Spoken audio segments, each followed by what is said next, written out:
All right, we'll bring this to order. Has everybody got a seat? Can everybody hear me? Turn it up. All right, we're going to turn the volume up. How's that? Better? Okay, great.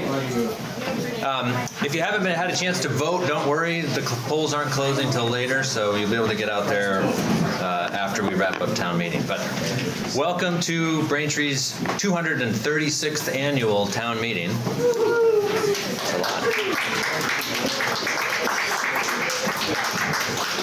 My name is Jackson Evans, and I've had the honor and privilege to serve as moderator for the last several years. Thanks for being here and doing your civic duty for carrying on the tradition of town meeting. This year is the second year we've had this terrific sound system in place, and it amplifies our voices, but it also, and maybe more importantly, provides the ability for people who have difficulty hearing to hear what's being said. So yes, it's making my voice louder, but it's also delivering it to folks who have challenges hearing. We do have some listening devices if you would like to hear it like right in your ears, like it's a podcast or something. And I want to thank Larry Revitt, who designed this system last year for town meeting and helped implement it, and Colin Evans for working very closely with him to get it up and running this year again. So, yeah.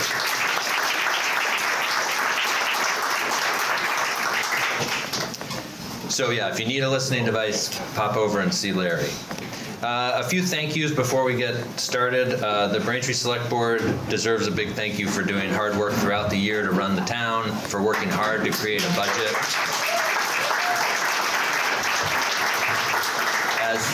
As Lou Helmuth pointed out during the pre-meeting, each item in this budget has gone over line by line. So this is they do a deep dive to get this budget in place, so they deserve a big thank you.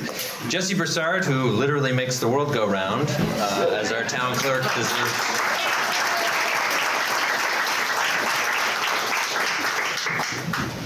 Jesse's the best. Janice Russell, our town administrator, does a great deal of work to keep the select board going, keep the bills paid, and do a lot of work behind the scenes. Grace Persons, our assistant town clerk, who's out checking folks in, does a great work. And the road crew, Dylan Pratt and the road crew, have managed a good old-fashioned Vermont winter in stride, and somehow the roads aren't crushed down to like a 10-foot swath right now, like my driveway is. So they deserve a huge round of applause.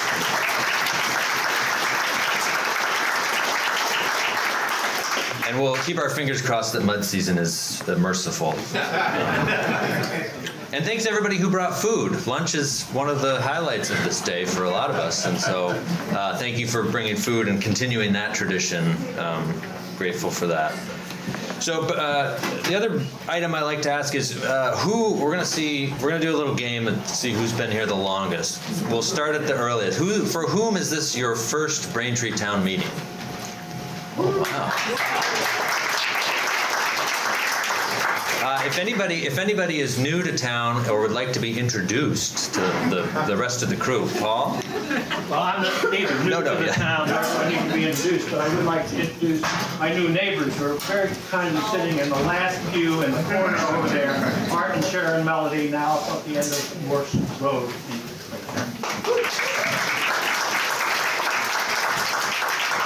Anybody else want to say hi? This is a warm room. We're all okay. Well, you. Anyone needs to be. Oh, is anyone not registered to vote in Braintree?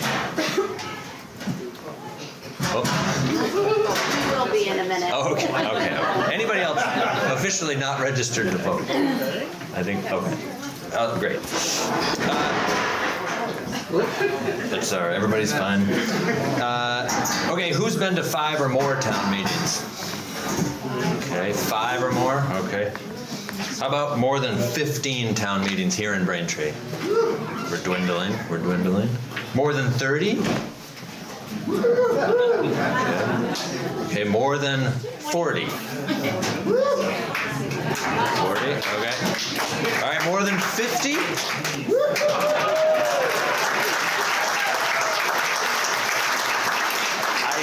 I hate to ask, Tom, more than 60? Okay. All right. Wow, more than that's how many years? Well, my first town meeting was March of 1973. Wow. And I missed one 5 years ago. Wow. Thank you for your dedication. We always like to mention the dedication of the town report, and for that, I'd like to turn it over to Megan O'Toole, Select Board Chair. Right ahead, they come.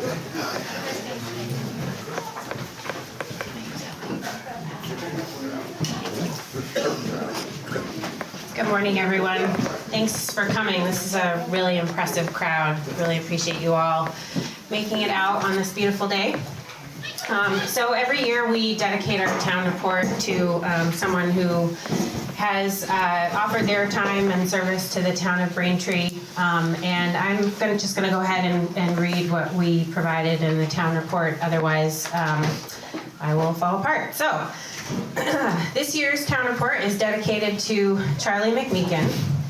There likely isn't much to say about Charlie that hasn't been said or reflected upon over the last year since his passing on March 3rd, 2024. To know Charlie is to know of his immeasurable service to our broader community since he and Becky settled in Vermont in 1973. While he was a teacher, an artist, a singer, and a volunteer, he was also a public servant, and the town of Braintree was lucky enough to have Charlie step up to fill a role on the select board on town meeting day in 2019. Charlie served on the select board as a thoughtful contributor and careful listener.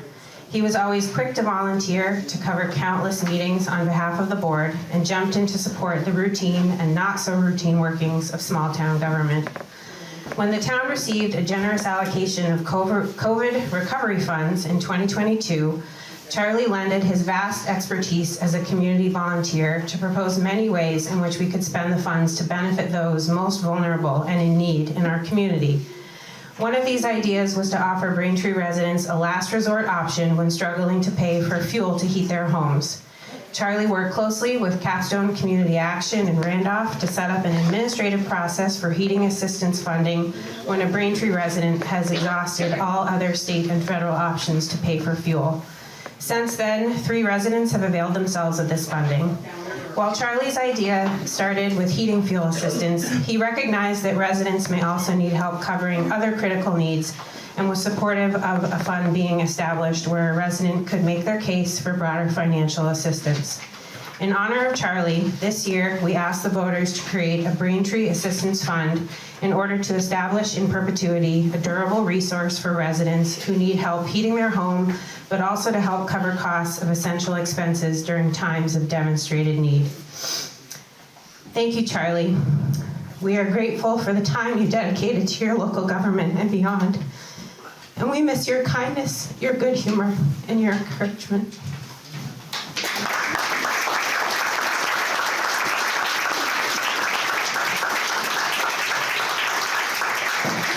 Thanks, Megan. Each year we include remembrance of those residents we lost over the last year, and these names are included in your town report, but I'll read them now just as a remembrance. Shirley R. Dumont, Helen I. McAdams, Charles F. McMeekin III, Roberta Hislop, Mary L. Stephen, Elizabeth Manning, John Chomentowski, Susan Skolnick, Lila Duclos, Ruth Foley. Are there other names that were not on that list that we should be remembering here? Norman Corliss. Norman Corliss, thank you. Thanks very much. I try to put a little bit of history in each of these things because that's how I like to think, but Braintree's town history is full of interesting characters, and one of the most interesting ones that I've come across in recent years is George Flagg. Many of you may know George Flagg's name if you're familiar with Braintree's history, but there was also a time, his history aligns with town meeting history. There was a time when disputes were settled here in the room and then occasionally would shift out to the lawn. In George Flagg's day, town meeting was held up at the meeting house in the basement until the 1930s when it was moved down here. George Flagg grew up in Braintree on a family farm on Blanchard Road. He raised different animals. He traded horses. He was a enlisted in the Civil War, fought valiantly, and then he came home and became a world-class wrestler. A lot of people don't know that he was one of the country's greatest elbow and collar wrestlers, known across the nation for competing in extreme elbow and collar wrestling. And he would, during town meetings leading up to his passing in the early 1900s, after town meeting, there would frequently be a wrestling match up at the meeting house. And it was really a highlight of the day in a lot of ways. People would come from miles around to see it. So much so that there's notices in the Randolph Herald of the time showing that town meetings were cut off early in Randolph so people could make it up to Braintree Hill to watch the wrestling matches. George Flagg wrestled into his 60s by all accounts, and there's some great photographs of him in his wrestling gear, so you can scour the internet for those. What I can't figure out is if they would dig a ring out of the snow, or how they would fight, in deep snow, but I don't know. We can figure it out later today, maybe. So we'll settle our issues indoors today, hopefully. And but it's nice to know we have options. With that, I would ask those who are able to please rise and join me in the Pledge of Allegiance. I pledge allegiance to the flag of the United States of America and to the republic for which it stands, one nation, under God, indivisible, with liberty and justice for all.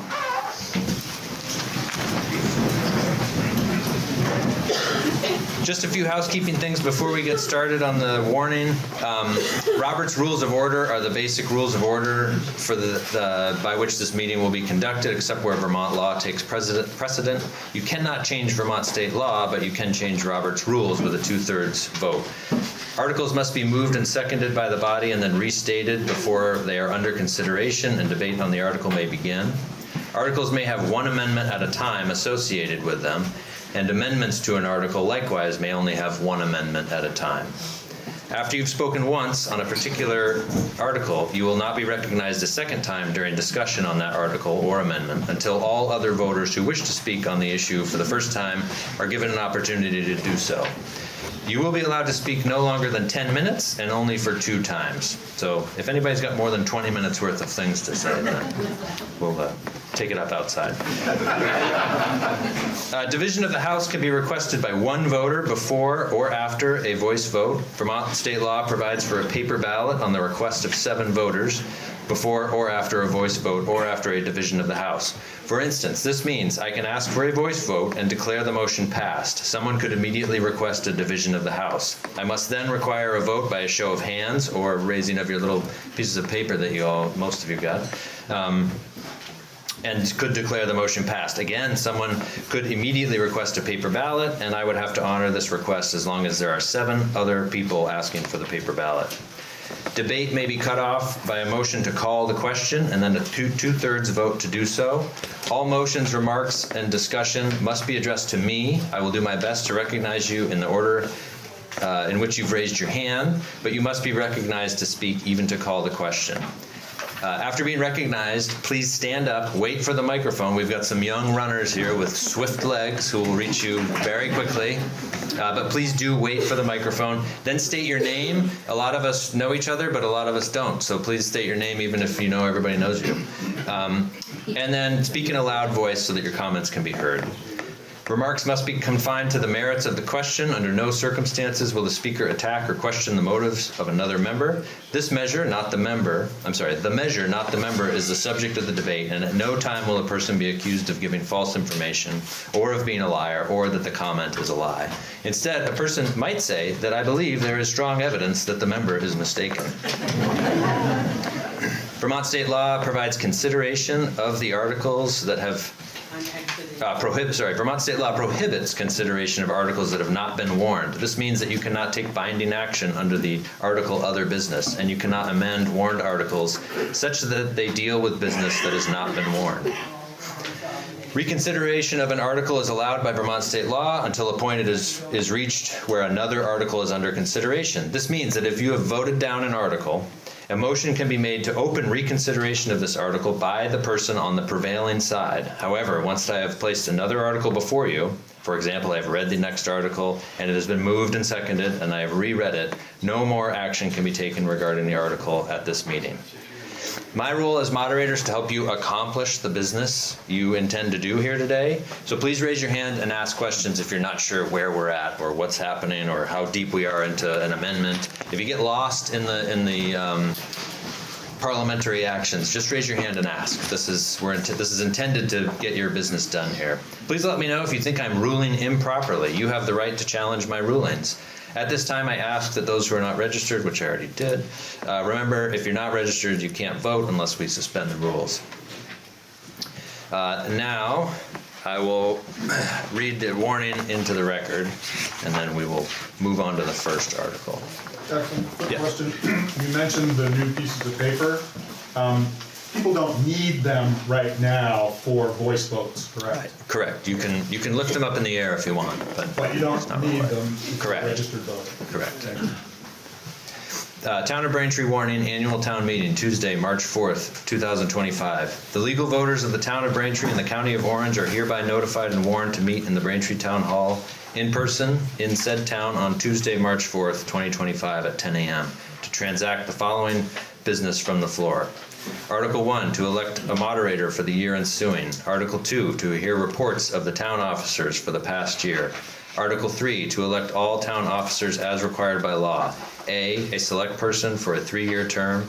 B, a select person for a 2-year term. C, a lister for a 3-year term. D, an auditor for a 3-year term. E, a delinquent tax collector for a 1-year term. F, a first constable for a 1-year term. G, a trustee of public funds for a 1-year term. Article 4, shall the voters authorize a special appropriation of $15,000 for the Kimball Public Library? Article 5, shall the voters authorize a special appropriation of $10,000 for the Braintree Historical Society? Article 6, shall the voters authorize a one-time special appropriation of $50,000 for the Snowsville Community Trust to be paid from non-tax revenue? Article 7, shall the Select Board explore the option to enter into a contract not to exceed $25,000 annually with a law enforcement agency to provide routine police services to the town of Braintree? Article 8, shall the voters authorize the creation of a reserve fund for the purposes of providing financial assistance to Braintree residents that present a demonstrated need? Article 9, shall the voters authorize total fund expenditures for operating expenses of $1,529,576.24, of which $1,122,016.24 shall be raised by taxes, and $407,560,000 by non-tax revenues. Article 10, shall the town collect its real property taxes in 2 installments, with the due dates being October 15th, 2025 and March 16th, 2026. Article 11, to transact any other business of a non-binding nature, dated at Braintree, County of Orange, and the State of Vermont this 28th day of January 2025, signed by the Braintree Select Board. This takes us to Article 1. To elect a moderator for the year ensuing. And I'll turn this over to Megan for this.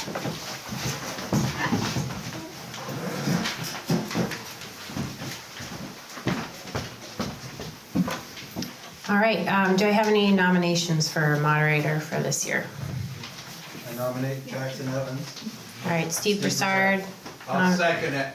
and Walt is seconding. Any other nominations? All right, hearing none, I ask the town clerk to cast one ballot for Jackson Evans. Congratulations. Thank you.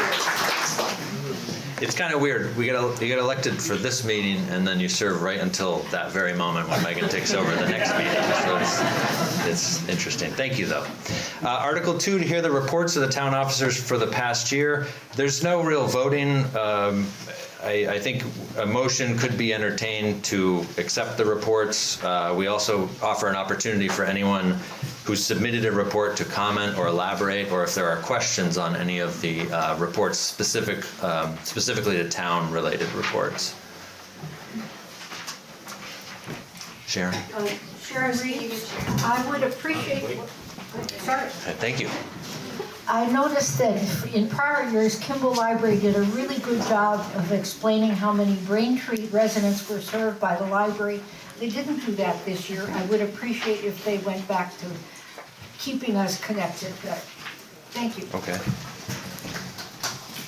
Thank you. Any other questions, comments on the reports from the town report? This doesn't relate specifically, but I just wanted to note that Lauren Bent on the select board is not here today because he's ill. So just in case people are wondering where Lauren is, he's sick in bed. So. Okay. Any other reports on the town report, or questions on the town reports? Yeah.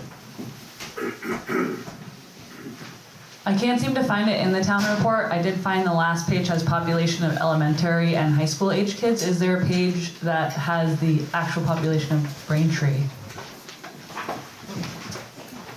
As of the last census, the population, I think, was 1,209. Thank you. Other questions? If not, we'll move on. Okay. Question here. Who's got it? Holly Benor. I would just like to advocate for Tri-Valley Transit, for whom we have an appropriation every year. And I'm not sure if everyone is aware what a valuable service this is. Aside from giving rides for the elderly and disabled, they run the public transportation routes down to the Upper Valley. And this past January, I was able to avail myself of those services. Kind of came full circle because I was involved with developing and expanding those at one point. And it saved me a lot of money, wear and tear on my vehicle, aside from stress, as I went down to visit my husband, who was hospitalized for 18 days in January. So I would encourage people to look into that as an alternative, not just for commuting, but for visiting, for appointments at Dartmouth and in that area. So. Great, thanks. One vote for riding the bus. Any others? Bruce. Yeah, Tim Caulfield. I'd just like to point out, or maybe Megan wants to, that we've changed the way we're doing the special appropriations this year. Did you want to handle that? Sure. I was going to wait until we got to those articles, if that's okay. Would you prefer that I speak to it now? Well,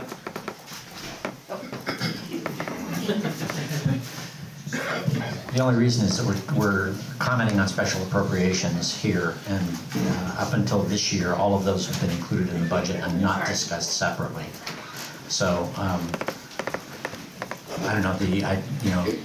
I made a comment at the pre-meeting about supporting Kimball Library because it's a very big resource for the community, and that wouldn't have come up in the prior arrangement. So anyway, that's all. Sure, I can speak to it right now. So Tim's referring to the fact that we have several articles this year that ask the voters directly about special appropriations. For the past several years, we've just incorporated our special appropriation budgeting right into the general budget that the voters decide on kind of wholesale in the budget article later in the warning. But this year, we adopted a new policy. We've been getting more special appropriation requests over the last few years and for higher values than we typically see.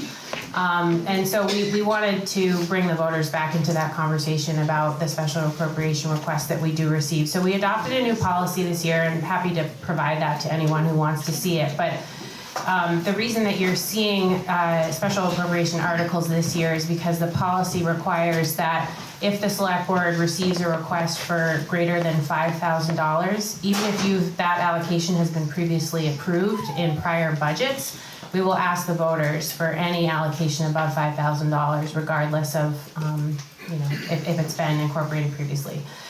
We also will ask if there's a new special appropriation request. So this year we have one new special appropriation request that we're considering, and then two that have been previously approved. One that's for a higher dollar value than it was last year. But that's why you're seeing that this year, whereas in the past you had to look to the general fund budget for the list of special appropriations. And as I said, those were just voted on as part of the larger budget. So I hope that helps to clarify and answer Tim's question. Thanks, Megan. We've got several on the list, so we'll get to it, and we can elaborate further as we get to those. So if there's no objection, I'll move on to Article 3. Article 3, to elect all town officers as required by law. So we elect our officers from the floor. We'll call for nominations, and people can be recognized to make a nomination. A second is not required for a nomination in this process. It's a nice endorsement of your friend if you so wish, but it's not required. So Article 3A, to elect a select person for a 3-year term. Are there nominations? This seat is currently filled by Daniel Burson. I suggest Daniel Burson. Yes, Daniel Burson. Tim Colby. Other nominations for a select person for a 3-year term? I move the nomination cease then. Second. All right. Having only one nomination, I ask the town clerk to cast one ballot for Daniel Burson. Article 3B, to elect a select person for a 2-year term. The seat is currently filled by Chelsea Brown. Are there nominations? Paul Kendall, I nominate Chelsea Brown if she'd be willing to continue to serve. Yes. Thank you. Other nominations for a select person for a 2-year term? Hearing none, I ask the town clerk to cast one ballot for Chelsea Brown. Article 3C, to elect a lister for a 3-year term. And I'm just going to pause for a minute to acknowledge my friend Luke Fisher, who has been a lister. Came on after COVID reluctantly. I twisted his arm into service, and he joined the Board of Listers and served a term and a half. I mean, it seemed like forever, but he did a great job, and he has decided to enjoy his retirement fully now, and so we're open for a new lister. So I'm a lister. It's a fun, exciting position. The pay is okay. So are there nominations for a lister for a 3-year term? Nominate Lydia Evans. Lydia Evans. Other nominations for a lister for a 3-year term? Hearing none, I will ask the town clerk to cast one ballot for Lydia Evans. Thank you, Lydia. And thank you, Luke Fisher. We did name a cork board in Luke's honor, so if you're in the lister's office, come see the cork board. Article 3D, to elect a moderator for a 3-year term. Auditor. Oh, sorry. You sure?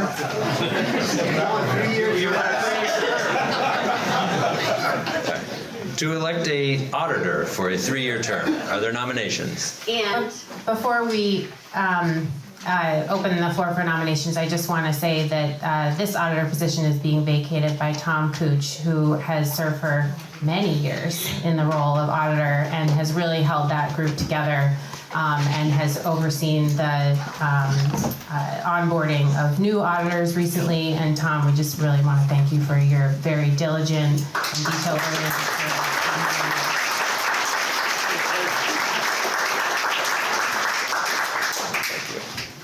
Are there nominations?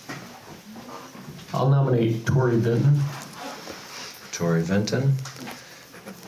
Other nominations for an auditor for a 3-year term? Hearing none, I'll ask the town clerk to cast one ballot for Tori Vinton. Thank you, Tori.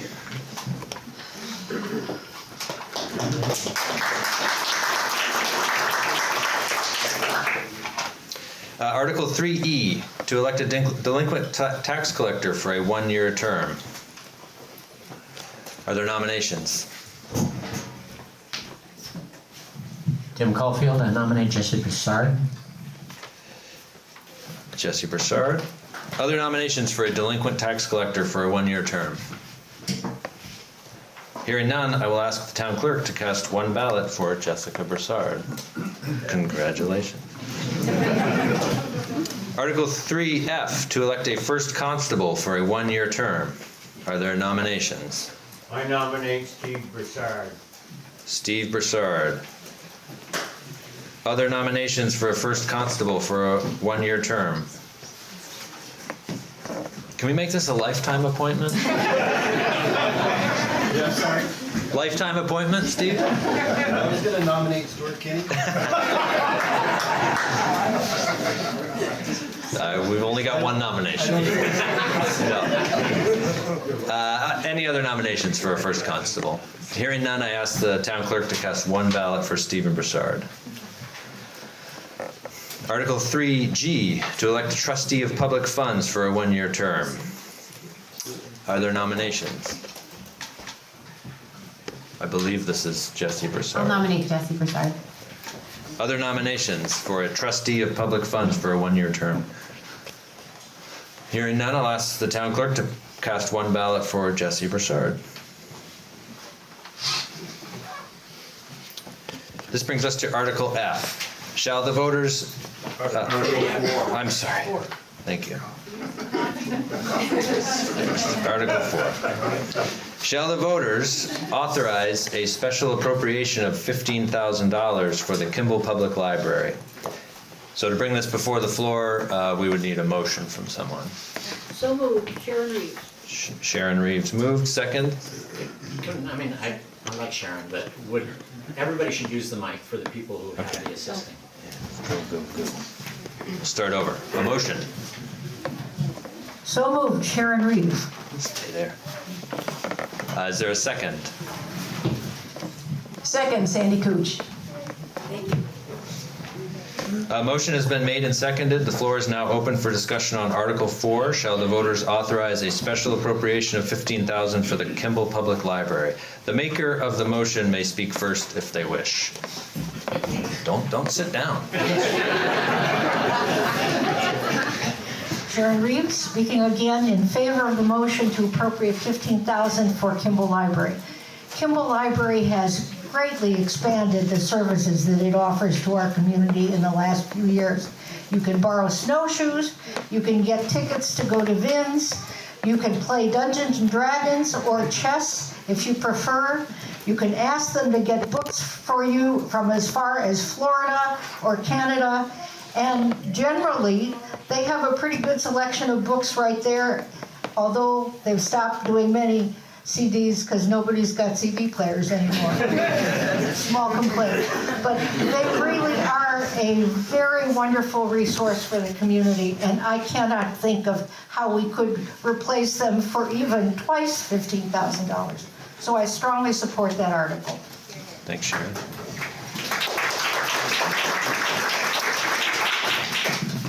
Other comments? One in the back. Morgan Easton, I wanted to just bring to everyone's attention why we pay into the library and compared to, say, Brookfield. Brookfield has their own library, which they carry the cost of keeping that library, and then it costs Brookfield residents $40 to have an annual subscription, I guess, to the library, access to everything. With the population that we have in Braintree, it costs about $14 a year, $14.50 per person. So just to put that into perspective for folks, it is definitely worth it, and there are a vast amount of resources there at Kimball, so go check it out. Thanks, Morgan. Other discussion? Are you ready for the question? The motion before the body asks, shall the voters authorize a special appropriation of $15,000 for the Kimball Public Library? Voting aye means you wish to pass the motion. Voting nay means you wish to defeat it. All those in favor say aye. Aye. Those opposed say nay. It appears the ayes have it. The ayes have it. The motion carries. Article 5. shall the voters authorize a special appropriation of $10,000 for the Braintree Historical Society? Look for a motion to bring this to the floor. Tim Caulfield, so moved. Anyone wish to second? Linda Dunn, I would second. Thank you, Linda. A motion has been made and seconded. The floor is now open for discussion on Article 5, asking shall the voters authorize a special appropriation of $10,000 for the Braintree Historical Society. The maker of the motion may speak first if they wish. Otherwise, we'll open the floor for discussion. I second. Thanks. Any other discussion? All right, are you ready for the question? Motion has been made and seconded. The main motion before the body asks, shall the voters authorize a special appropriation of $10,000 for the Braintree Historical Society? Voting aye means you wish to pass the motion. Voting nay means you wish to defeat the motion. All those in favor say aye. Aye. All those opposed say nay. The ayes appear to have it. The ayes have it.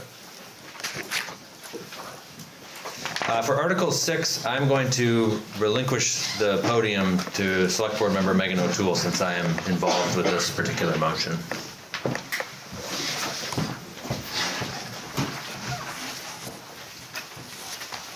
Okay, so Article 6 is shall the voters authorize a one-time special appropriation of $50,000 for the Snowsville Community Trust to be paid from non-tax revenue. And so I think we'll need a motion to open the discussion. So moved by Jackson. Is there a second? I second. Seconded by Colin Evans. Do you want to introduce this article, Jackson, Yes, or thank anyone you. else from the trust? Can you So I'm slipping out of my moderator's cap and putting on my Snowsville Community Trust bonnet. My name is Jackson Evans. I'm a member of the Snowsville Community Trust, along with 8 other Braintree residents who are here today. And I would love for them to just raise their hands so you can put faces on members of our small but mighty organization. I'm really excited to be talking about this project and this initiative and this appropriation, and grateful for the conversation that lies ahead here at town meeting. We're a new organization that was formed in December. We have 11 total members, 9 from Braintree, 2 from West Brookfield, and our mission is to protect and preserve what makes Snowsville unique and foster community development and vitality. In a couple of short months, we've created a strong set of bylaws. We have registered our organization with the State Secretary of State's office, and we're working on a IRS 501c3 nonprofit status submission.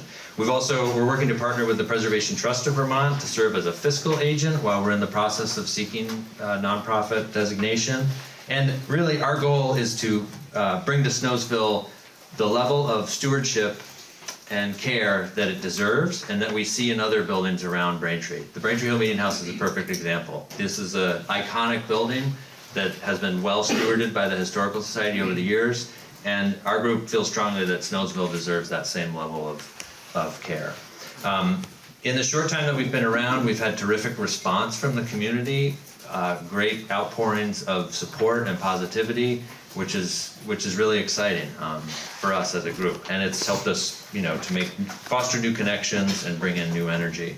We're energized and we're excited to serve the community, and once the snow melts, we're excited to bring people together in Snowsville to talk about the work ahead. But let me back up a little bit. How we got here. Last spring, Tim Gershon and I, who's a West Brookfield resident, applied to a program called the Village Trust Initiative. This was a program put up by the Preservation Trust of Vermont to support community development projects that have a strong transformational possibility around the state of Vermont. At the time of the applications were put out, there were 75 applications. They narrowed it down to 20, and in the end chose 7 projects, including the Snowsville Community Trust Project.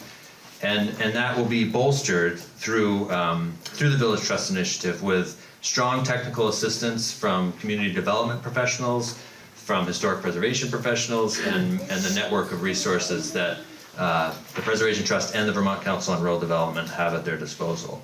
So our pitch, Tim and I's pitch at the time, was to take a project in the village of Snowsville, an underutilized historic building, turn it into much needed housing and a space for the community to gather. The Snowsville General Store closed a while ago, and that was the only place where people in East Braintree could get together and see each other, and more than just passing on the roads. So that's a loss for that community. And so our idea is to create a space that has both housing, which we need, and a space for people to get together. Not sure exactly what that looks like. That's where this community engagement piece and going out and talking to folks about what they would like to see in their community comes into play. So we're excited for that opportunity to start having those conversations. With our selection into the Village Trust Initiative, in addition to technical assistance, it brings funding to work on the project. What it does not bring is funding to acquire a building. We have significant grant funding waiting for us once we've purchased the property, but we can't use any of that funding to purchase a property. Since June, our group's been working hard to kind of do the back end work, create these bylaws, set up committees, get ourselves off the ground. And we've also been communicating with owners of several properties in Snowsville and are in early conversations about moving forward with acquisition. In the next 6 weeks to 3 months, our intent is to be into an purchase option with one of these properties and be able to start thinking about the project ahead shortly. So this brings us to the appropriation request. We've requested $50,000 from non-tax revenue. This funding opens the door to much bigger funding that we have waiting for us. There's a certain amount of timeliness to this. We have to, this is a long-term project. It will take several years likely to get done depending on which building we end up with. And so the sooner we can get through acquisition, the sooner we can start thinking big about the project. The funding comes from non-tax revenues, which means it will not increase property taxes. It's coming from sources formerly known as ARPA that the towns were given from the federal government to use on projects that have a broad range of community development goals. And we feel that this project is in keeping with the original intent of the ARPA money. The ARPA money was, I'll let somebody from the Selectboard talk about ARPA money, but the intent was to help foster community development following COVID, and that is in keeping. So this money would not raise taxes. The funding will only be used for the purchase of a property that fits the requirements of the Village Trust Initiative. It can't be, the money that we're requesting today will not be used for construction or for pre-development or design work. It's just to purchase the property.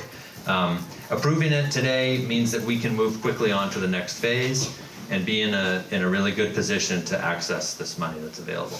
So that's it. I don't think I took my full 10 minutes, but I'm...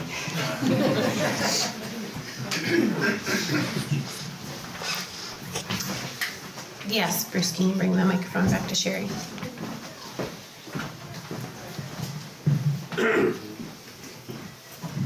Good morning, Sherry Richardson. Jackson, you had, I believe you had mentioned at one point that in addition to the property, the old hotel located on the corner of 12 and Farnsworth Brook, there may be a couple of other properties under consideration. So I'm just wondering if where those other properties are, and if we vote this in, this $50,000, does that basically just free up the money for the community trust to decide which property they want to purchase, and what are the factors involved that would bring you to such a decision on as far as which property?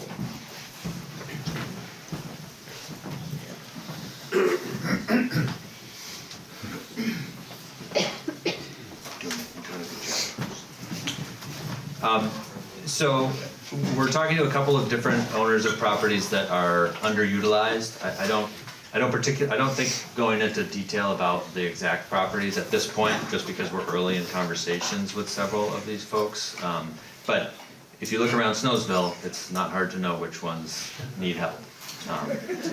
In terms of the appropriation itself, and our guiding principle is determining an appraised value for any property that we're looking at. So we've worked with an outside appraiser once already on one particular property. We would do that with subsequent properties to establish a third-party sort of dispassionate value on the building, and that would inform purchase price. So we don't have we don't know what our purchase price is going to be, but we're based on previous appraisal work that we've had done. We're kind of, the 50,000 is sort of in the range of what we're thinking maybe the purchase. Does that answer your question? Kind of. Go get the microphone. Bring it back here.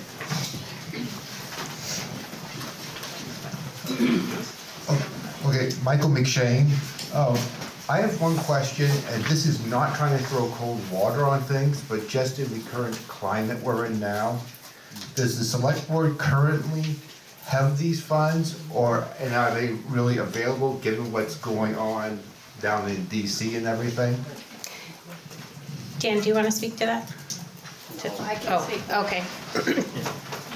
Yes, we already have the money in the bank. And it's not going away. It's been transferred to our bank account. They're not getting it back.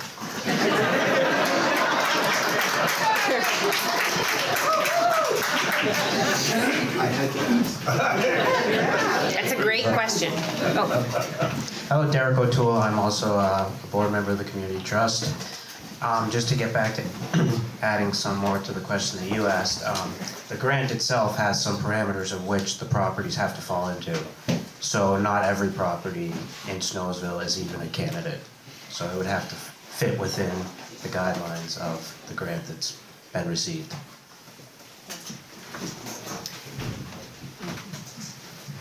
Clara Stewart has a question in the back. Thank you. Oh, this guy here too. Okay. Thanks, Mal. We'll hear from Stewart first and then Malcolm. Go ahead, Stewart. Yes, if in fact this is appropriated, how much time is this money available from the town and also from the trust, the initial whatever they've got to do the work on the building? Is it limited in time, or they got forever to do it? So I think I'll answer the first part of the question, which is that if the funds are approved by the voters today, then they will be available to the Snowsville Community Trust, and then I'll let one of the trust members answer the second part. I get it.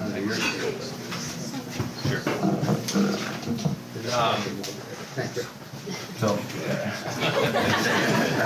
Stand up. To answer Stuart's question, so the grant funding that we have to do the project has to be done by August 2031.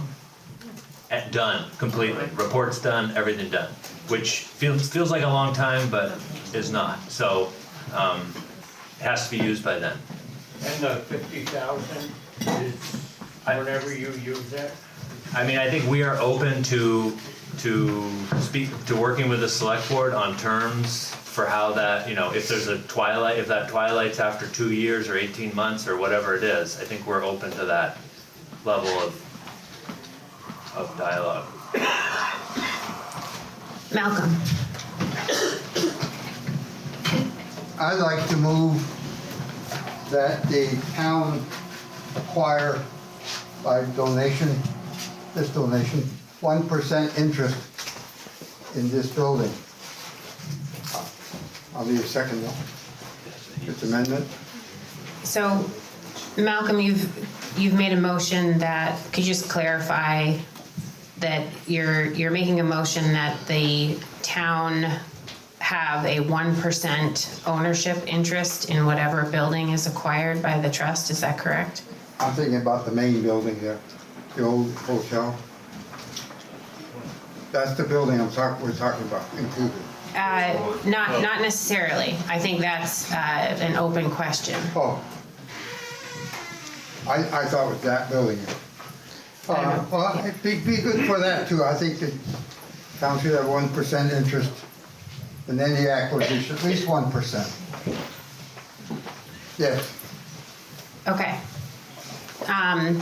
So we need a second for that motion. We need a second, yes. Does anyone want to offer a second to that? We can't discuss it without a second, right? That's correct. Can we discuss it? No. No, we can't discuss it unless there's a second. Yeah. Can you state your name, please, and Mark speak Allen. into the microphone? Mark Allen, second it. Okay. Thank you. Talk about it. Does anyone want to start the discussion? Stephanie? So I'm Stephanie Barrett. I'm the treasurer of the new Snowsville Community Trust, and I live in Snowsville. And I first wanted to speak to Stuart's question. We are amenable to having the appropriation be, tied to a time limit should we not acquire a property in Snowsville. But we have a lot of confidence and a lot of enthusiasm that we will be acquiring one of the properties in Snowsville and utilizing the tremendous confidence that and vote, and recognition from the Preservation Trust for the grant that we have for redeveloping a property in Snowsville. And to address the amendment that's on the floor at the moment, I believe that our grant requirements might preclude potentially what's being proposed on the floor at the moment, and so I just wanted to raise that issue.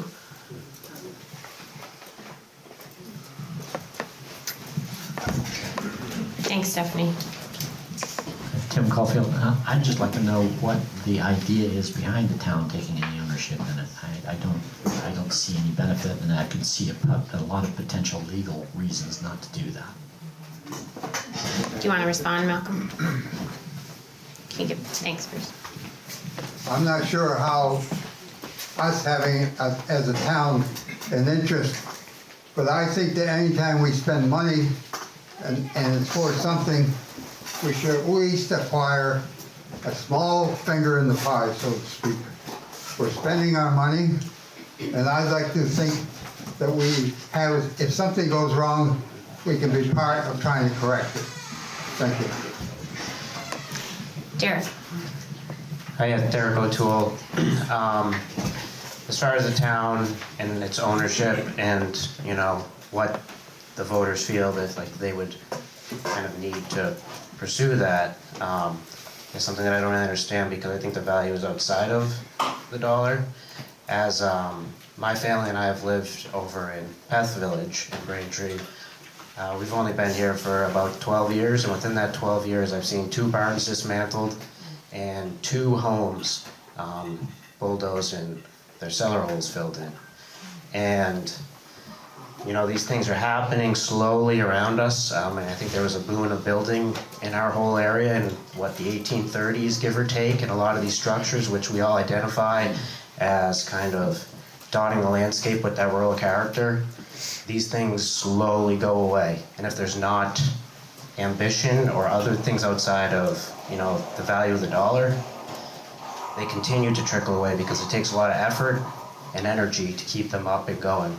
Like Jackson mentioned, the meeting house. So these things are happening. The barns that I'm speaking of, one's probably in Connecticut right now, and I don't know where the pieces to the other one are. So if we want to see this continue, then we do nothing. But if we don't, then we support the Historical Society or organizations where people have brought energy to support that. Because if you identify with Braintree and its rural character, these are the structures that are in your mind. Thank you.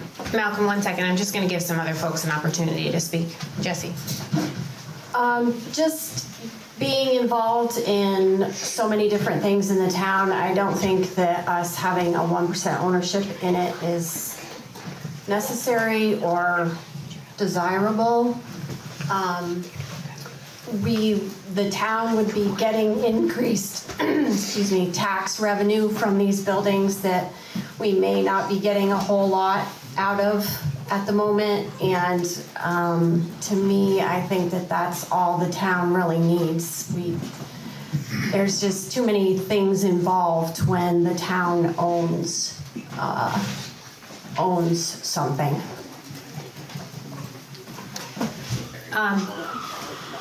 I'm gonna, let's see, sorry, I'm not sure who raised their hand first. Is it Andy? I'm just wondering. Oh, well, hold on one second. I have a question. Good, can you grab a mic first? Clara, or, sorry. Sorry, Morgan. No, it's okay. I just have a question about the rules. Yeah. Can I move the, because I think we have to vote on his amendment. Correct. So I would like to Close discussion. move on that amendment so we can then move on with the rest of it. I would make that motion. So that requires a second to close the discussion. So Andy made a motion to close that discussion on Malcolm's amendment, and Tim has seconded. So we'll do a voice vote to close discussion? Okay. All those in favor of closing the discussion of this amendment proposed by Malcolm, say aye. Aye. Any opposed, say nay. Okay, so now we move on. Okay, so now we're gonna vote on Malcolm's amendment. All those in favor of amending Article 6 to include for the town a 1% interest in the property that is acquired by the Snowsville Community Trust, say aye. Aye. All opposed? Nay. Okay, so the motion did not pass. So now we'll move on to further discussion of Article 6. Shall the voters authorize a one-time special appropriation of $50,000 for the Snowsville Community Trust to be paid from non-tax revenue? And I think we had Morgan next and then Holly. Did you want to speak, Morgan, or? Oh, sorry, I thought you had the mic. No, it was about Malcolm. Oh, okay, sorry. Okay, Holly. Yeah, Holly Benor. While I'm a big proponent of historic preservation, I've got a couple questions. Jackson had mentioned an appraisal, a plan for an appraisal. I'm wondering if there has been a plan made for an engineering study or something to check on the structural integrity of any potential building. I just hate to see this money go for a dead horse, or, there's a point of no return, even with the best of buildings that were originally, great parts of our community. So I'm wondering about that aspect. Yep, I can answer that. So in terms of order of operations, we would identify a property, have an appraisal done, start to talk about a purchase and sale agreement. We would enter into an option to purchase, which, because of the restrictions of our grant funding, is a very specific housing and urban development contract that we have to enter into, which requires a period of due diligence before we actually buy the building. So during that time, when we have an option in place with a dollar figure determined for what we're going to buy it for, we would be doing phase 1 environmental reviews. We would have initial structural assessments done. We would be doing water and septic reconnaissance, if there's even anything. And sort of that period of due diligence where we would answer those questions. Is this a dead horse, right? And so those are all bridges that we have to cross, and there's no guarantee that the project is successful. I mean, that's the reality. We're confident that we have the tools and we have the support from these organizations who we're engaged with through the Village Trust Initiative to navigate those questions and come to good answers that make financial and sort of organizational sense, but those are definitely things we're contemplating. Mike. I was just curious, Mike Zock, I was curious if you guys have raised any other funds already besides asking for this, because obviously you're more than likely going to need more than $50,000 to purchase a building, so I'm just wondering if there's been any other funds acquired or anything else prior to asking for this.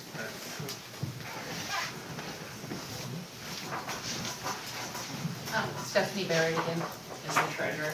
Stephanie, if you could hold the mic closer to your mouth, thank you. Sure. We have not raised funds, but we know, and we've been working with the Council on Rural Development on a fundraising plan, so that's in early stages.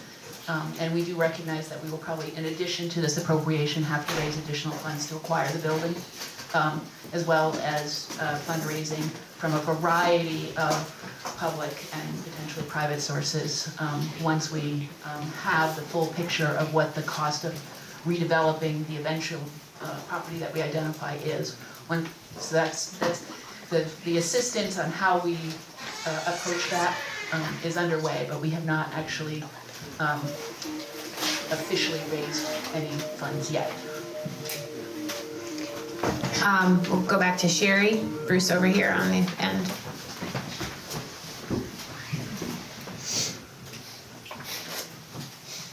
I'm just going to speak specifically about the building on Route 12, the old hotel, because it's the only property that I know of so far that's in the mix.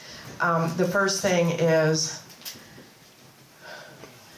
dear Lord, if it costs more than $50,000 to acquire that property, that's frightening in itself. So I'm going to assume that maybe the $50,000, what we're talking about acquiring, may include some studies, etc., as far as feasibility and the structure itself, those kinds of things. But to actually pay a purchase price of more than $50,000, I hope that's not the intent.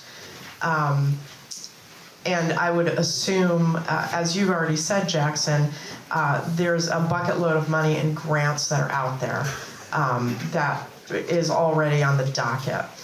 The question that I have, though, is if this were voted down, again, using that corner property as an example, if it's voted down, or it doesn't matter if it's voted down, let's say it passes, and you find that the property is not structurally sound or whatever, and you have to move on to another property. Because of the historic nature of the building, are there no other options, and the only option left is for whoever owns it now to let it just sit there until it eventually rots into the ground? Because what I keep hearing is that there are so many pushbacks because of the historic nature, and this is the route to go to be able to revitalize it. If that doesn't happen, does it just rot eventually over time? Does anybody want to respond? And then we'll move to Michael.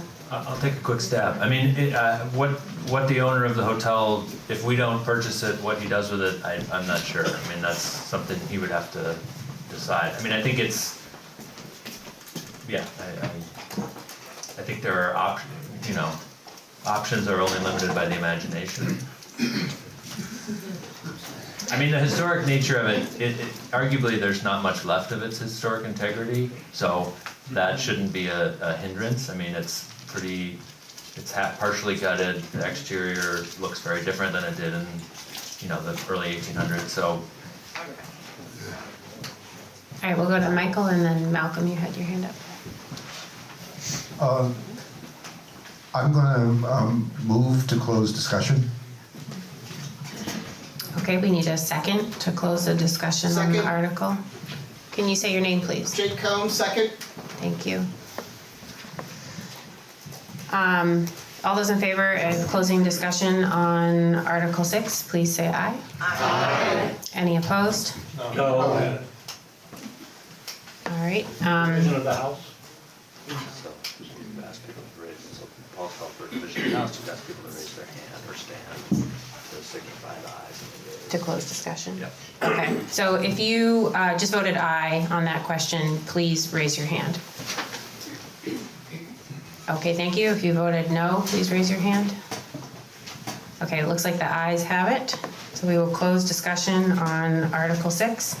So the question before the voters is, shall the voters authorize a one-time special appropriation of $50,000 for the Snowsville Community Trust to be paid from non-tax revenue? And that's the only question, right? So now we just ask A or nay. Okay. So if you vote in favor of that article, please signify by saying aye. Aye. Any opposed, say nay. Nay. Nay. Looks like the ayes have it. And the article passes. Thank you.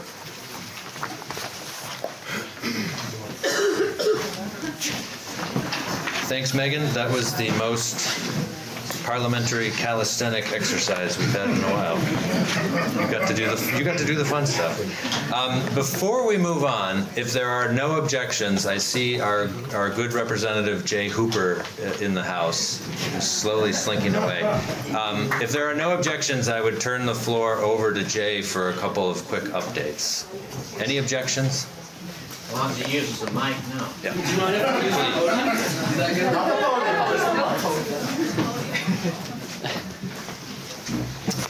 I feel like I'm catching you guys at a fairly tender moment. Is that? Well, I'll try and keep this light. I was figuring maybe I'd ask Jackson if he wants the good news or the bad news first. But it occurs to me that there's so little of either that that you can decide whether or not that's good or bad news in itself. I'm Jay Hooper. I represent the 5 towns of Brookfield, Braintree, Randolph, Granville, and Roxbury, and I'm in my 5th term. I'm serving on the House Government Operations and Military Affairs Committee. So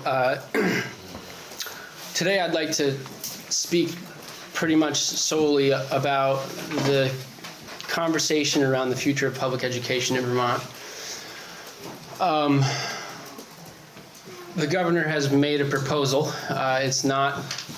It doesn't have the meat to the bones that we Democrats would hope, but it was always going to be true that we, the majority, we're going to have to basically inch by inch, brick by brick, help build their proposal for us.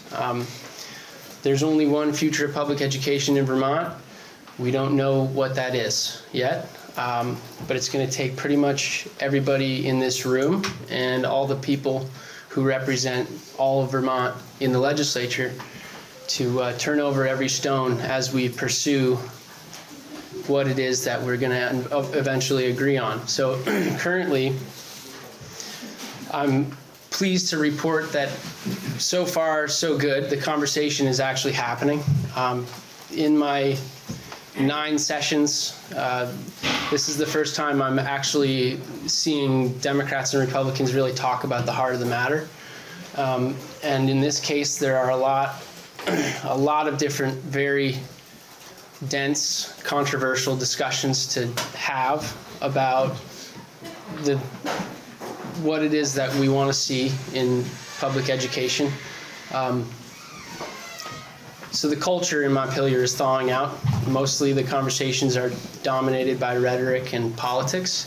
In this case, we're legitimately trying to figure out what we want to see happen, and it's a lot of us are apprehensive about how long that's taking. I think we should be meeting on Mondays in Montpelier personally, and I've been trying to advocate for that to start happening, particularly because going into town meeting week, we don't really have that much to tell you. I think that's okay, but that better not be true next year. If you have any questions for me while I go, feel free to raise your hand or just pipe up. But basically, the governor has the ball, if you will, and the Democrats hold all the cards because we're the majority, right? So we have to figure out a way to draw out of the administration the data and the details about consolidation, for instance, before we are to make a decision about how many districts. The governor has proposed 5. Most lawmakers think that that's too few. Those districts would be probably too large. But truly the question we should be trying to answer is, what is local control? and where does it exist and where does it in fact not exist. Jay, Keith Down. Keith, how are you? Good to see you. Yeah. I wonder if affordability. You need to use the mic. All right. Keith, you got to use the mic. Did you hear that? Thanks, Tim. Jay? All right. So affordability seems to be the big issue here, and the redistricting and the megalopolizing of school districts. There's a lot of data right now that I think Braintree is a perfect example. Our school does very well and ranks very highly in the state for our education. Yeah. And so increasing size of schools does not necessarily, in fact rarely, it leads to improved education, right? So I'm wondering why or if the expansion of the payer system isn't being discussed as part of the solution, because right now property owners pay for education, but the residents of the state as a whole benefit from education. And so can we expect to see conversations in the legislature about expanding education funding to all income-based, perhaps, instead of property? So there most certainly is. Is that conversation mainstream right now? Not exactly, but I imagine it will become a big bulk of the discussion in the coming weeks. There are certainly enclaves of lawmakers and special interests who think that we should be, of course, pursuing that discussion. But everything's really on the table, and this conversation is going to take a lot of different turns. It's going to take years to really flesh out. It's going to be really difficult for pretty much all of us. And let's see, I put it to the school board the other night. You'll be hard pressed to get anybody to give this 2 thumbs up when we're done. But hopefully the majority of us will be willing to give it 1 thumb of affirmation. You know, this is, we agreed well enough that we're creating a new system that does create equity for children. We have a funding formula that is considered, in fact, the most equitable in all the 50 states, but it doesn't really create equity across the board. So the do no harm argument, I can't really appreciate from my colleagues, the ones who are making that one, because doing nothing is harmful. And taxpayers are dealing with the brunt of that harm, frankly. Morgan, did you have? Yeah, thank you, Jay, first for making time to come here this morning and giving us a in-person update. I got to bat lead off with Roxbury, so they weren't like cats with spines. And also, I just want to remind everybody in the room that although this is such a comedian, I want to remind folks that although this is also happening at the state and federal level, education conversations and some major proposals for change of the education system as we know it, that conversation of cuts and consolidations and consideration of different structures within our own very local school district is happening right now as well between Randolph, Brookfield, and Braintree. So it's a lot to keep track of, but I would make sure just stay attuned to the different discussions and proposals that are going on, because as Derek mentioned, those things just kind of like the structures on the hillsides, just all of a sudden they're gone before we've had a chance to really understand what they meant to us as a community and Vermont culture. So, and actually, it's good. One of the ways to keep up with the conversation will be to tune into my radio program. Or listen later. It's a podcast now, and we're going to talk only about education. I've had some pretty informative guests on so far. Last week I had the NEA. They were talking about sort of the component to the governor's proposal that would suggest that we need to pay teachers more. Of course we do. How do we tune into your show, Jay? 11 to noon on Saturdays, and 100.1 FM. 1320 AM, WCVR, right over in Randolph. Michael McShane. Yep. Sorry, I had a doctor's appointment. I didn't make the breakfast, but we actually had to cancel it because of snow, but there'll be another one on the 31st. anyhow, So I have one question that involves school education things that you're on that, which seems odd for a town meeting, but anyways. Well, I mean, And that is, the way the system is set up, we basically are at the will of the board. That's right. Any town and everything. But it seems to me that one thing that's needed is some type of limit, where it's in many cases, like with the appropriations, everything, we say, hey, you've got $50,000 to work with, but we give them infinity dollars to work with. And there needs to be some type of capping put in so that these don't go out of control. well, there used to be an excess spending penalty, which we've sort of had to temporarily bring back. In recent years, we've updated the formula to add even more detail to a very. We added more variables to the per pupil spending averagization as we basically evaluate how costly it is to educate one student to another on a categorical basis. In the recent years, we put new variables in that would have certain per pupil spending figures really jump, and we're seeing the impact of that. And so currently, I mean, the reason that our school board has had to, and most school boards across the state this year have been considering, 10% cuts, is because that penalty has returned. But does that answer your question? I don't know. No, I was just thinking maybe that's one piece, so put in the picture of, so it doesn't go out of control. I'll restate it for the mic. That's one piece I think we need to put in the picture is some way of putting a limit or an amount to a district. Sure. Rather than an open checkbook. Well, the truth of so the legislature every year is on the hook for a big math problem that has everybody's tax rates increase.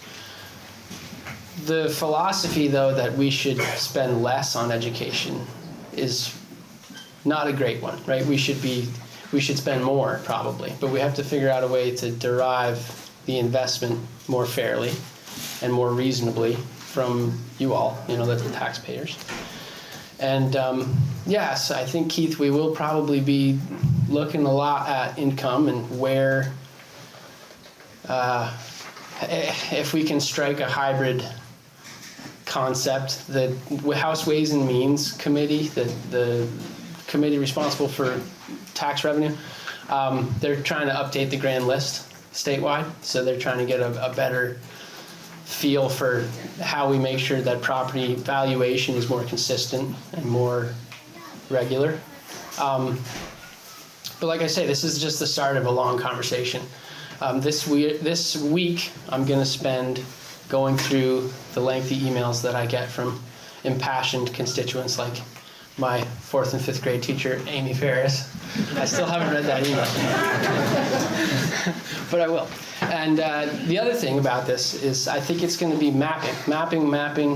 That's going to be the way that we figure out what we're going to do in education in terms of simplifying the landscape so that it's both easier for you all to understand, easier for me to explain, and more fair for everybody. So I'll tell you this, I've been going around fielding preference from my colleagues, mostly in the House, some senators though as well, as I also have been spending most of my time not in my own committee, particularly if we're not taking on something that I'm plugged right into, like the details of cannabis regulation law. I don't, that's important stuff, but I'm trying to keep up with what the House Education Committee is discussing alongside the Senate Education Committee and the Senate Finance Committee. I haven't spent too much time in Ways and Means, but basically I'm trying to keep track of the statements that my colleagues make so that I can figure out ways to connect dots in this conversation that needs to basically take place in tandem. As the legislature suffers from this problem where we silo these conversations based on the jurisdiction of the issue. And this year we won't have any arguments about time or jurisdiction to deliver to. We ran out of time. That's what we always tell you, right? Like, we can't do that this time. And so that's why I say we got to meet on Mondays. They're basically snow days. We're going to be there in June and July, maybe August. That's my guess. And like I keep saying, inch by inch, we got to kind of just figure out where we're headed and not let this thing boil into partisan positions that would have us gridlock again. And, see where we can go. And we're going to need your help, Malcolm. I need it, Mike. Yeah, you do. Or you're going to get... This will, we'll do Malcolm's question, and I think we're going to let Jay kick me out of head here? down the road. So we can... Hi, Jay. Dusty trip. I'm interested whether they've given some thought to a very different structure. Essentially, this governor is proposing more centralization to reduce the cost. It didn't happen that way in the prior centralization. Let me suggest that we put more thought into the kids having to travel a long ways in buses, and that doesn't add to their education. We need more salary to the teachers so they can teach better or get highly accredited teachers.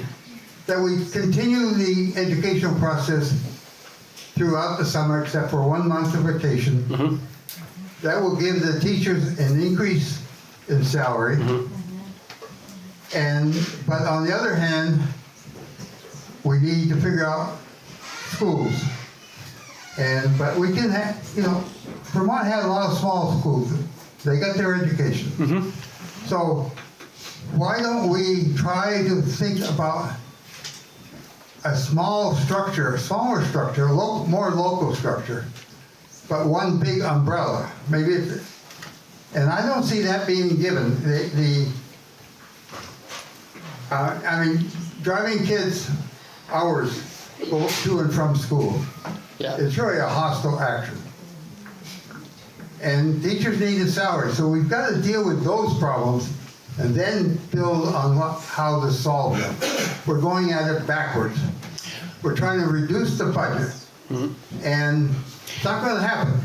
Given the present, we're trying to add to what we got or change what we got. And I think we should throw it away and start over again. Higher pay for the kids, more concern for the students, and get a better educational system. Thank you. Sounds like that was rhetorical. I hear you. Appreciate it. Thanks, guys.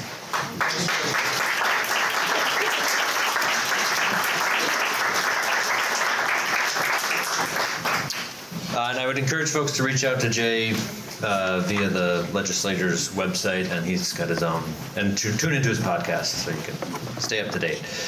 All right, just want to remind people there are like drinks and probably some snack stuff, so please feel free to move around if you need to. This takes us to Article 7.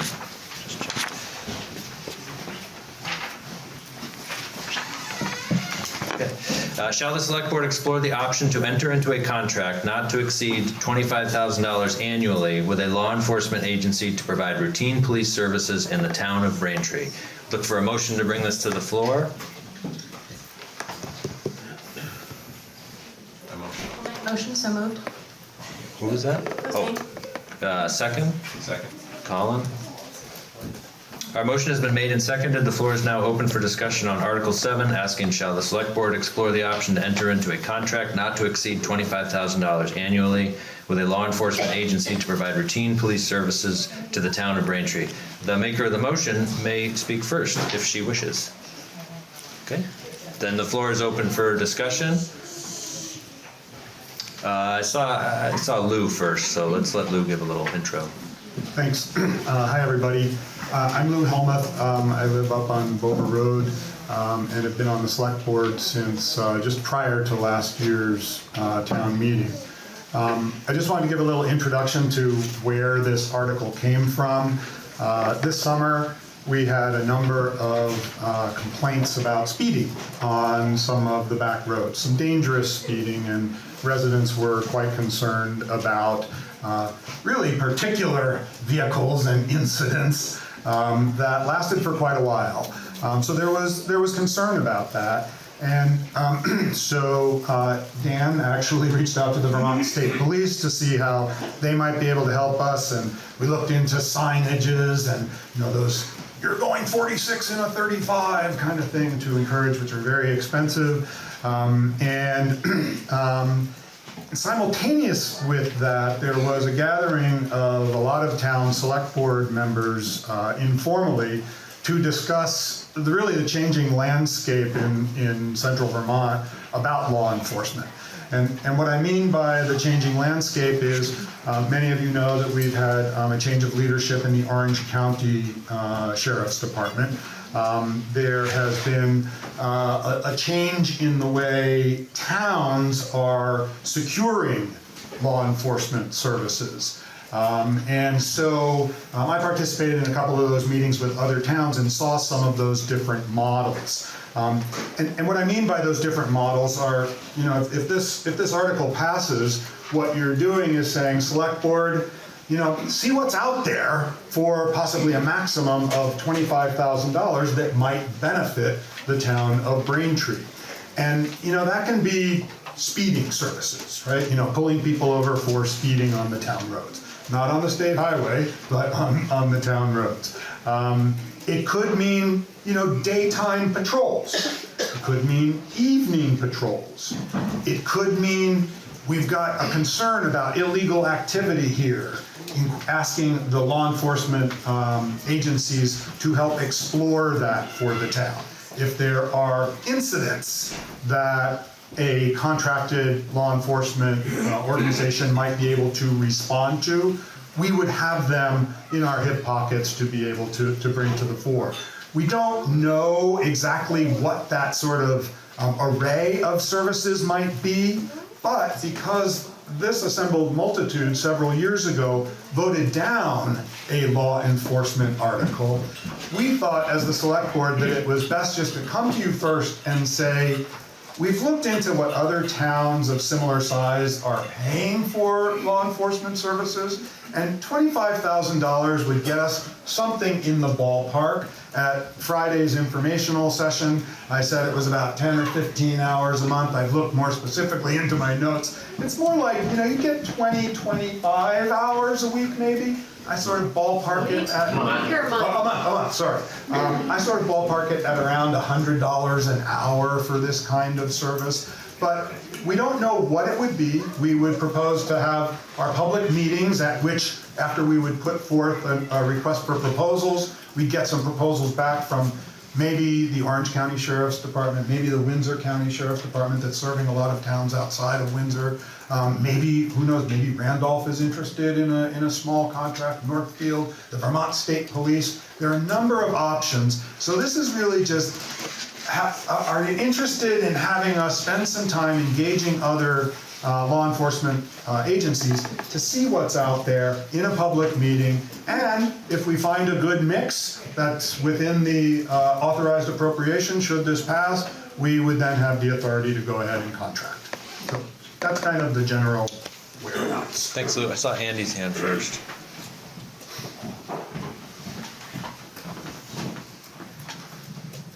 So I have a little experience with contract law enforcement.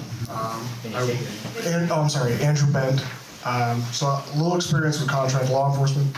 I work for Washington County Sheriffs. We contract for motor vehicle enforcement. I appreciate the fact that people have complaints about speeding, that kind of stuff, but I think $25,000 is a lot of money for what little services I think Braintree is going to get. So for one, Windsor County Sheriffs, Orange County, I don't think you're going to get a contract with them, not at the moment. I'm not saying this isn't something maybe down the road, but I know that Windsor County Sheriff, I think, is around $125 an hour. I did quick math. You're not incorrect on the per month hours, but if we have to pay travel time from Woodstock, you're looking at about 16 hours a month, plus the travel, that's 4 hours a week, plus travel time from Woodstock, that comes up to about 2 hours a week of contracted enforcement, ish. If it's a half hour or whatever. It's not a lot of time for someone to do maybe a little bit of speed enforcement. The town of Randolph, they can't even enforce all their town. I'm not sure how they're going to contract with us. I just think $25,000 is a lot of money that we could use somewhere else. And don't get me wrong, I'm all about enforcement. Trust me, I get it. And I also believe that giving $25,000, we also already supplement heavily in the fire department. Trust me, I know about that. So I don't think that we should be supplementing their police department when they can't even patrol their own town. So I do agree enforcement's a great plan. I just think there's this is a big cost for what little the town of Braintree is going to end up getting overall. I don't think it's worth it right at the moment. I saw Morgan's hand first and then Tim Caulfield. Morgan Easton, I asked this question Friday, but what happens currently if I call the police in Braintree right now and I guess just a statement that I don't see any prioritization of any particular town with the state of general police services at large and locally. Even if we were to explore and converse about it and consider contracts. So yes, what does happen currently if I call 911 and need police services?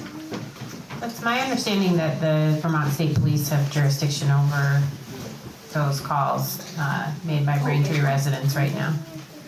And when those calls go through, is there any cost that the town incurs at any point after that? No. Tim? Tim Caulfield. I was on the select board, I think it's 10 years ago now, and this subject came up, and I think that I'm basically speaking against the idea. I think it comes up periodically. It usually comes up because of several people, and not townwide, having a gripe about something. I don't think that it'll supply us much in the way of police services, and we've gotten along just fine without it all these years. Thank you. Keith in the back. Hello. All right. So Keith Gallant, I spent 20 years in law enforcement and retired a few years ago. I worked very closely with the state police and many different towns. I was a game warden. So I have pretty intimate knowledge about the way law enforcement contracts work, both within the counties and municipalities. And I would speak against it. I want to echo Mr. Bent's comments. At such time that it becomes necessary for the town of Braintree to have law enforcement, our best bet would be to hire a full-time law enforcement officer as a constable and pay for their training and make sure that they commit to having a certain knowledge about where our problem areas are so they can focus on them and not leave it open-ended to have a contract with some mystery agency that does have significant travel time to get to Braintree. That would be my cautionary tale, is that I just don't feel that we would get money back or see that money as a worthwhile expenditure for the law enforcement services that we would get at this current time using an outside source. That being said, there are alternatives. When you do have your own constable and speeding laws are enforced, those monies do come back to the town. So there's offsets there, as well as, imagine $25,000 is not a bad salary for a part-time officer. Extrapolate that out. That's it. Thank you. What do you say, Steve? That's what I was gonna say. We're gonna see it around there. Jesse was going to comment, and then I saw Jesse first, and then we'll go to you. The only comment I had was that the majority of the people who have complained about speeding and wanting enforcement, et cetera, are not here today, so.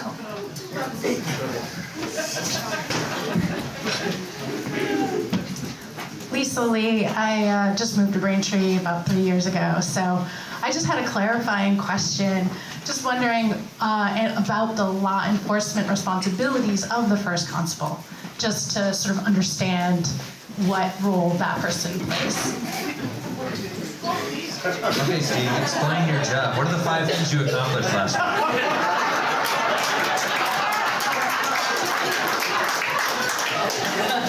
Hello, Steve Broussard, First Constable, I guess. Since I was nominated to this position, I don't know how many years ago, the extent of my enforcement has been someone's pigs got out and ran through someone's garden. There's a horse loose and there's an occasional. No, I don't do law enforcement, and I don't plan on doing law enforcement, so if anybody wants the badge, I'll give that today.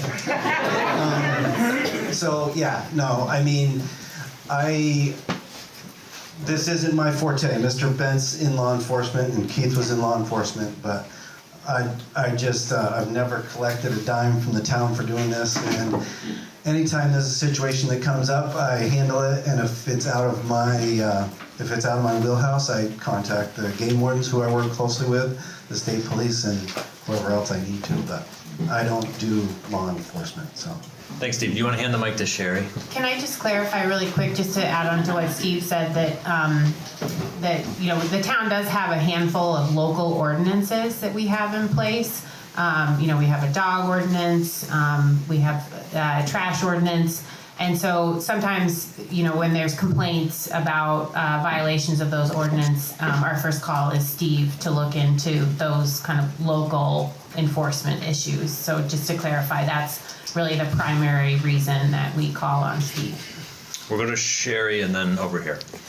I would be most in favor of spending $25,000 to investigate the drug activities in our community, and that would probably, if we could nail down some of that and shut down some of those houses, it would address many other issues in the town.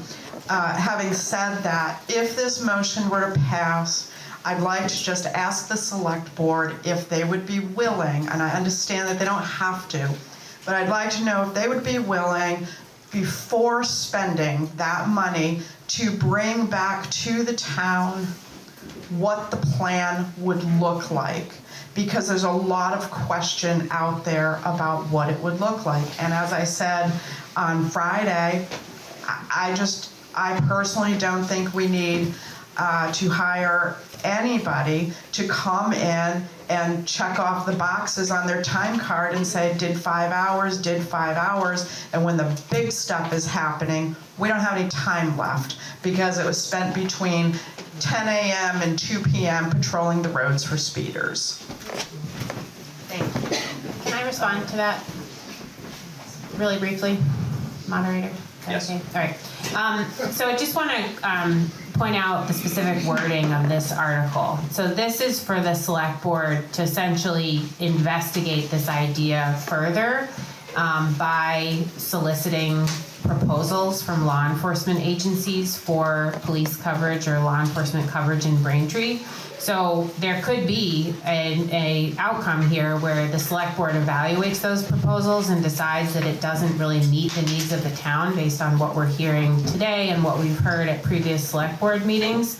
And all of that review and deliberation would happen in open meeting. So if this article passes and folks are interested in that and being a part of those conversations with the select board as we continue to look into this, you can come to those select board meetings and continue to participate in the conversation. But I just want to point out that an outcome of this is that we opt, within our discretion in the select board to not pursue a contract. So this doesn't bind the select board to enter into a contract with a law enforcement agency for $25,000. It just says, look into it, here's your financial limit, and that's it. Go over here. I'm Amanda Peterson. I'm going to remain seated. I had surgery last week or a week ago. My question is, and it's more of a statement and a follow-up question. We have proposed this as an evaluation of law enforcement, and our concern is speeding. And I'm one of those people. I've been here 4 years. We live right on Bent Hill Road, and because of my disability, I walk up and down it all the time, and I know who the speeders are. Right? I know who they are. And I know the people that I can wave at and they will see me. I think my problem is the question and the way that this is framed is we are asking about law enforcement instead of looking at the root of the problem. And if we ask about law enforcement, we're asking about a hammer, and what if we don't have nails? What if we have screws?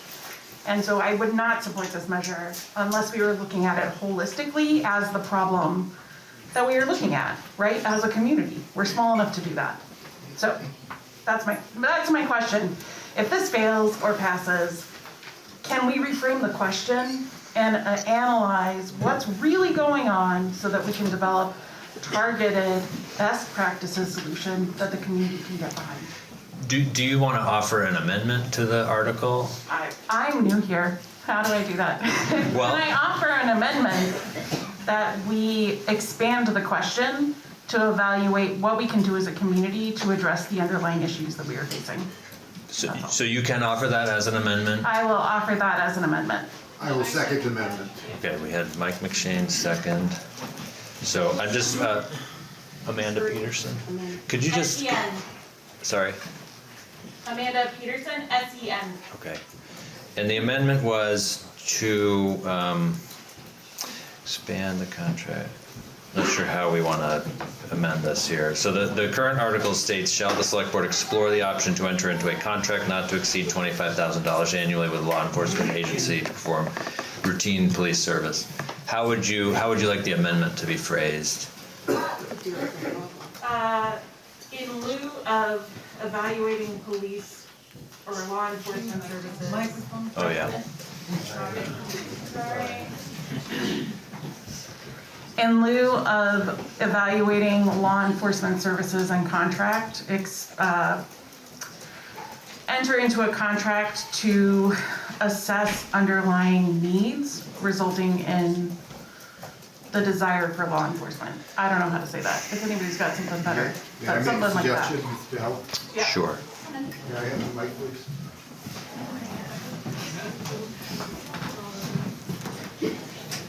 Shall the select board explore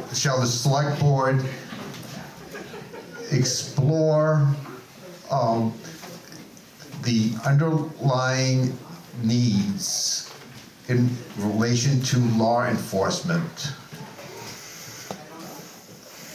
No, in relation to legal situations, not to exceed $25,000. This way you could cover, like, we were talking about drugs, we could talk about speeding, we're looking at $25,000 basically as a study committee. I'm not sure I have the wording down yet. And we're starting to approach not being, we're getting a little bit far away from the actual article itself, which makes it not germane. It may be out of order, is what I'm saying. If we get too far away from the original article. I'm trying to keep it in the sense of being, we're talking about the legal aspect is what we're looking at, the enforcement aspect. And I'm saying, let's do a study to explore how to do that aspect, which is what the topic is. There's been a lot of hands raised. That's what it says. We're still dealing with the proposed amendment, and so we'll need to deal with the proposed amendment first. The article already states you're allowed. Sorry. Sweet.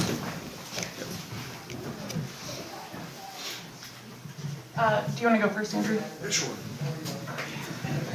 So I understand that you're trying to make it, we should look at the other stuff, but I believe that the article, I understand that if it gets shot down, you still like them to do that. You could still do that outside of this realm by what you're trying to do, by just going to the select board. So I think you're kind of pushing past what the town meeting part is. Yes.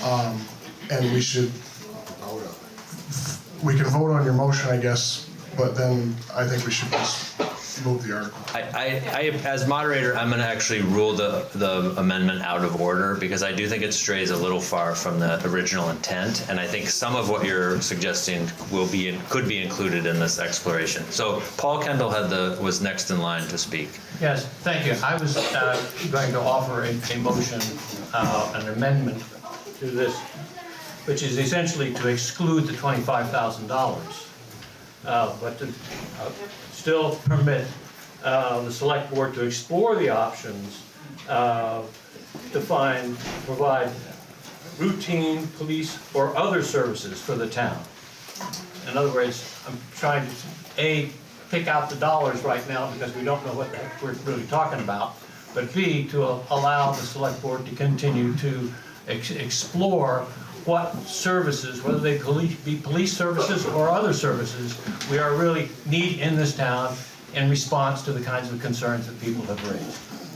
So my motion is to remove the $25,000 and to expand the scope from just routine police services, but to other services, undefined. So am I correct that your amendment would rephrase the motion to say, shall the select board explore the option to enter into a contract with a law enforcement agency to provide routine police services or other services to the town of Braintree? I'm not even sure we need the contract with law enforcement to explore.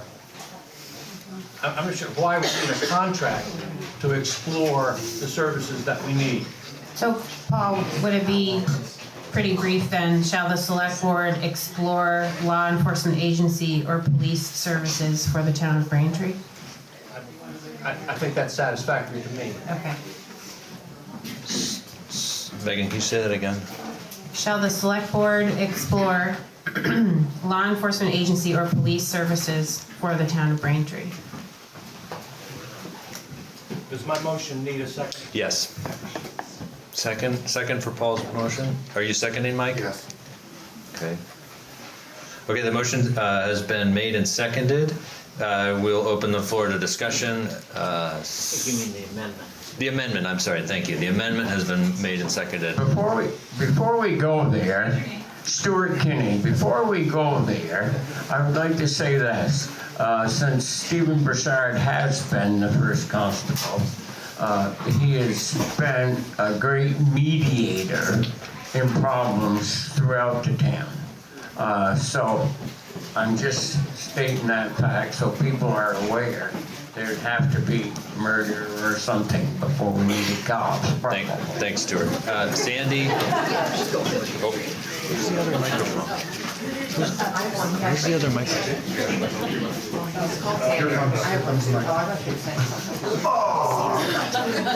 It's Sandy Cooch. I am wondering if the board can speak to if there's any need for this amendment, since you already are authorized to explore the subject. I agree with that, Sandy. And again, I would just like to say that, you know, if the general will here is for the select board to continue to pursue this idea, we welcome all the participants of this conversation with your different ideas to join us for our select board meetings. We meet the first and third Tuesday of every month, usually to an empty room. So please come and join us and have this conversation. Kate? Hi, I'm Kate Kennedy. I just want to bring us right back to the language because I'm a little confused. Either the way it's written, you're exploring the option to enter, but this does not give you the ability or the permission to actually enter.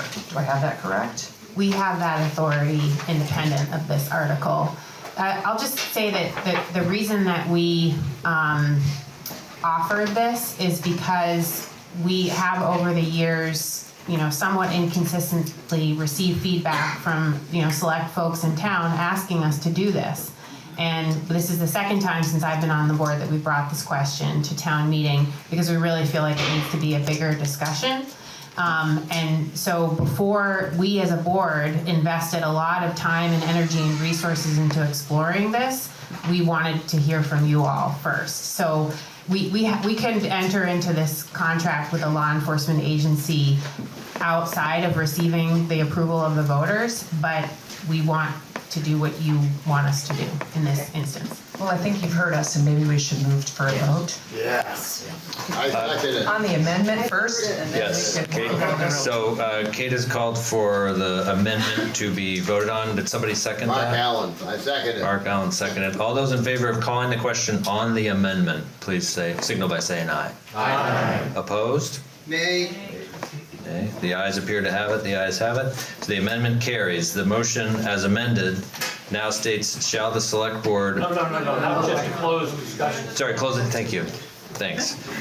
Is it lunch yet? Discussion's been closed, so, and we voted to close discussion, therefore we're voting now on the amendment, all right? So the amendment before you asks, shall this, and correct me if I get this wrong, I've got some chicken scratches here. Shall the select board explore law enforcement or other services to provide routine police service to the town of Braintree? Am I right on that? Shall the select board explore law enforcement agency or police services for the town of Braintree? Or police services for the town of Braintree. All those in favor of the amendment say aye. Aye. Opposed? No. It appears the nay had it. We've called for a division. They had loud voices. Mike called for a division of the House. So those who voted aye, please raise your hands. Okay. Those who voted nay, please raise your hands. The nays have it. The amendment does not carry. That brings us back to the original article. Shall the select board explore the option to enter into a contract not to exceed $25,000 annually with a law enforcement agency to provide routine police service to the town of Braintree? The floor is open for discussion. Your hand, sir. Mark Allen, motion that we vote on it. Mark Allen, I motion that we vote on it. Is there a second to call the question? Tim Caulfield. All those in favor of calling the question, please signify by saying aye. Aye. Opposed? All right, the ayes have it. The question has been called.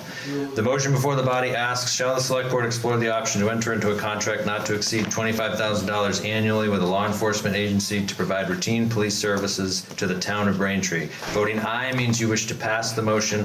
Voting nay means you wish to defeat the motion. All those in favor, please say aye. Aye. Those opposed, say nay. Nay. The nays have it. Thanks, folks. This takes us to Article 8. Shall the voters authorize the creation of a reserve fund for the purposes of providing financial assistance to Braintree residents that present a demonstrated need? Motion, I'd look for a motion to bring this to the floor. So moved. Second, Mike McShane. Motion's been made and seconded. The floor is now open for discussion on Article 8. Shall the voters authorize the creation of a reserve fund for the purposes of providing financial assistance to Braintree residents that present a demonstrated need? Megan, you've got the floor to speak first if you'd like. Thanks. As I mentioned in the reading of the dedication, the creation of this fund is really in honor of Charlie McMeekin, since it was his initial idea using ARPA funds to create a last resort fuel assistance fund for Braintree residents. And as I mentioned, we've had a few people use that funding over the last handful of years since we created this fund. The current structure of the fund is that we work closely with Capstone Community Action to administer the process, and as I mentioned, it's a last resort. So Capstone already helps folks in the area use heating fuel assistance that's offered by the state and federal government, but there is a cap to that amount of money that's available on an annual basis. And so this would be available to folks in the event that they go to Capstone and they've completely exhausted those other resources and they still need help heating their homes. And so instead of leaving folks in the cold, we provide this last resort funding assistance. So that's the initial idea for this fund, but we are interested in broadening it, as Charlie envisioned, to provide financial assistance for other needs that folks have. This is a structure that we've seen implemented in other towns in Vermont, and they have adopted policies that dictate how the funding is given out and how folks would apply for that funding. And we're interested in continuing our relationship with Capstone so that folks kind of go there first for assistance, and then Capstone would reach out to us to use the funds that are available from the town. And I'll mention too that we have kind of preliminarily allocated $5,000 to be deposited into this fund for use in the upcoming fiscal year. And that right now our plan is to cap it at $5,000. So if, for example, in the upcoming fiscal year, we only expend $2,000 from that fund, we would only budget kind of the remainder to keep the fund at $5,000 for the following fiscal year. So we wouldn't continually deposit $5,000 every year. We would just keep it at $5,000 at the beginning of every fiscal year. And because I think there was some concerns at the pre-town meeting about the fund just kind of keep being added to continuously and not used. So that's our plan for now, and we're happy to answer any other questions. Thanks, Megan. Yeah, I think given the things that are going on in other parts of this country, I think this is a good idea. And I think it's a very small amount of money. And in the interest of this meeting, I'd like to call the question. That requires a second. Second. Okay, it's been moved and seconded. All those in favor of calling the question, please say aye. Aye. Opposed, say nay. Nay. The ayes have it. The question is called. The motion before the body asks, shall the voters authorize the creation of a reserve fund for the purposes of providing financial assistance to Braintree residents that present a demonstrated need? Voting aye means you wish to pass the motion. Voting nay means you wish to defeat it. All those in favor, please say aye. Aye. Opposed, say nay. The ayes have it. This takes us to Article 9. Shall the voters authorize total fund expenditures for operating expenses of $1,529,576.24, of which $1,122,016.24 shall be raised from taxes and $407,560 by non-tax revenues? We look for a motion to bring this to the floor. So moved. Paul. Second? Second. Linda. Paul, you have the privilege of speaking first if you wish. I would only say that this year, like in prior years, when there has especially been a pre-meeting to discuss the budget, it has been made very clear to us that our select board has been very, very responsible in examining every line in the budget. And that I would therefore be very confident that what they have proposed here makes sense and that we should support. Other discussion?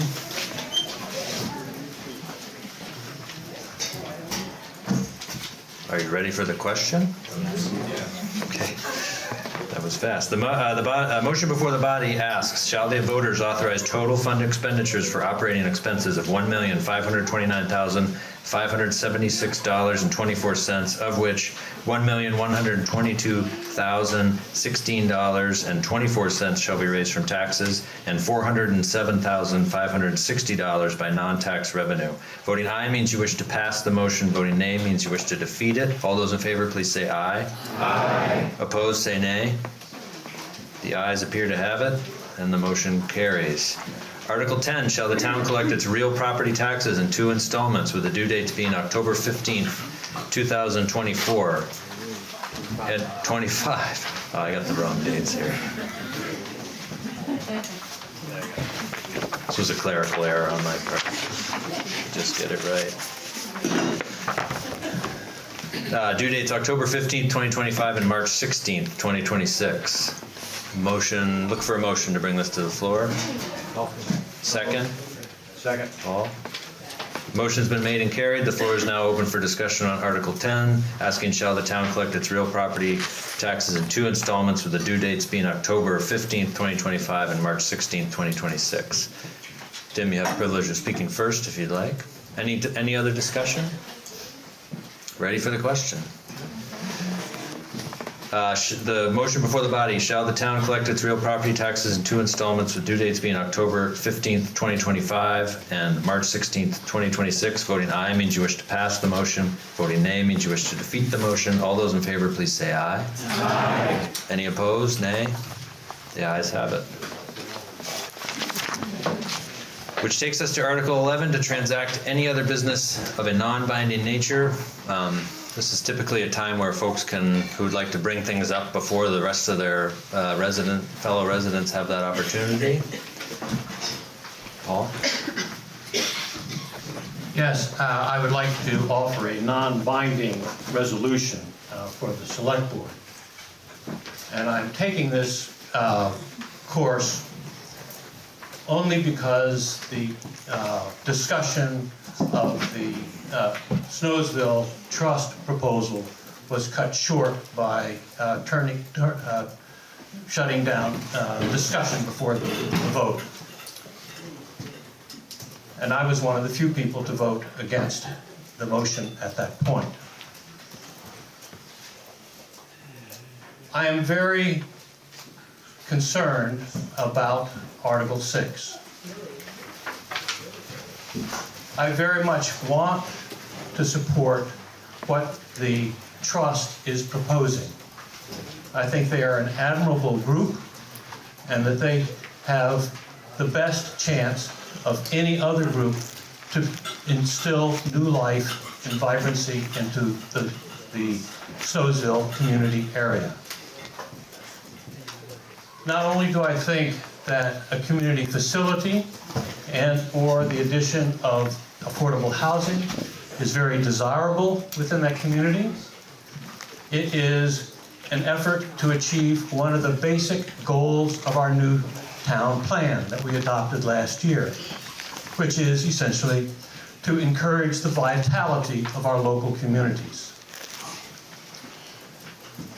On the other hand, my reservation, which I had wished to share with you and which I will put into the form of a non-binding resolution, is that we are in essence using taxpayer dollars. These are not free dollars. ARPA money is not free money. It is money that we could use for other purposes. And it's a lot of money, $50,000. But I'm not so concerned about the dollars, the money, as I am about the precedent of some potentially adverse consequences of this resolution.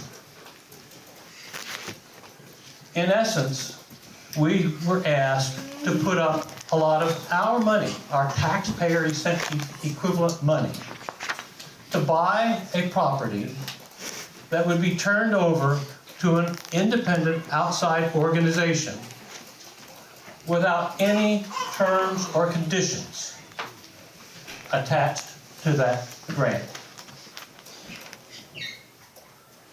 That's my problem. We have never done that in this town. Essentially, buying a property and giving it away. I imagine there could be other groups that would like that same kind of deal. You did it for them, why can't you do it for us? So my problem is that up until the discussion this morning, there has been no presentation about any terms and conditions that might be attached to this grant. I think that is a grave oversight.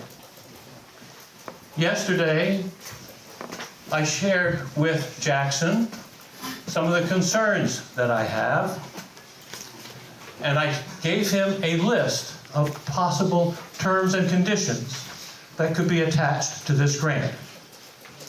And I understand last night that he shared my list of concerns with the trustees of the trust.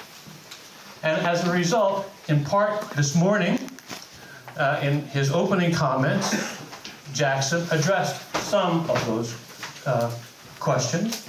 And in the course of the conversation, some of the others were addressed, at least in part, but not all of them. And so I think I would like to just share what I think they did not address completely, and give you the reasons as to why I asked the question. And there are just three questions that I've raised that I will focus on. Because I think they have already agreed that they don't need to get the actual money until they're ready to close the deal. They said they need to, they talked about it could be an extended period of time between now and actually closing the deal, because they have to have an option and they have to go through a whole bunch of due diligence to make sure that it's feasible before they actually get to closure. That's fine. That could take months possibly even a year or two. And why not have the town continue to hold that money until they're actually ready to close the deal? So I think they're in agreement on that. They've also agreed that it will only be used, the money will only be used for the purchase of the property itself, not for further design studies, for staff, or anything else, just for the purchase of the property. Agreed to that. They've also agreed and shown already that they're using an independent appraiser to make sure that the property is not overvalued in terms of the purchase. I think that's fine.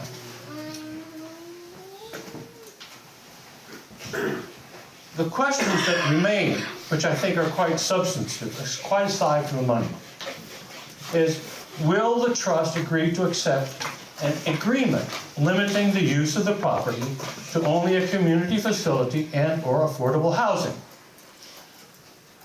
We are putting up our money for this specific purpose, and the town should be entitled to ensure that the property will remain in use for this purpose.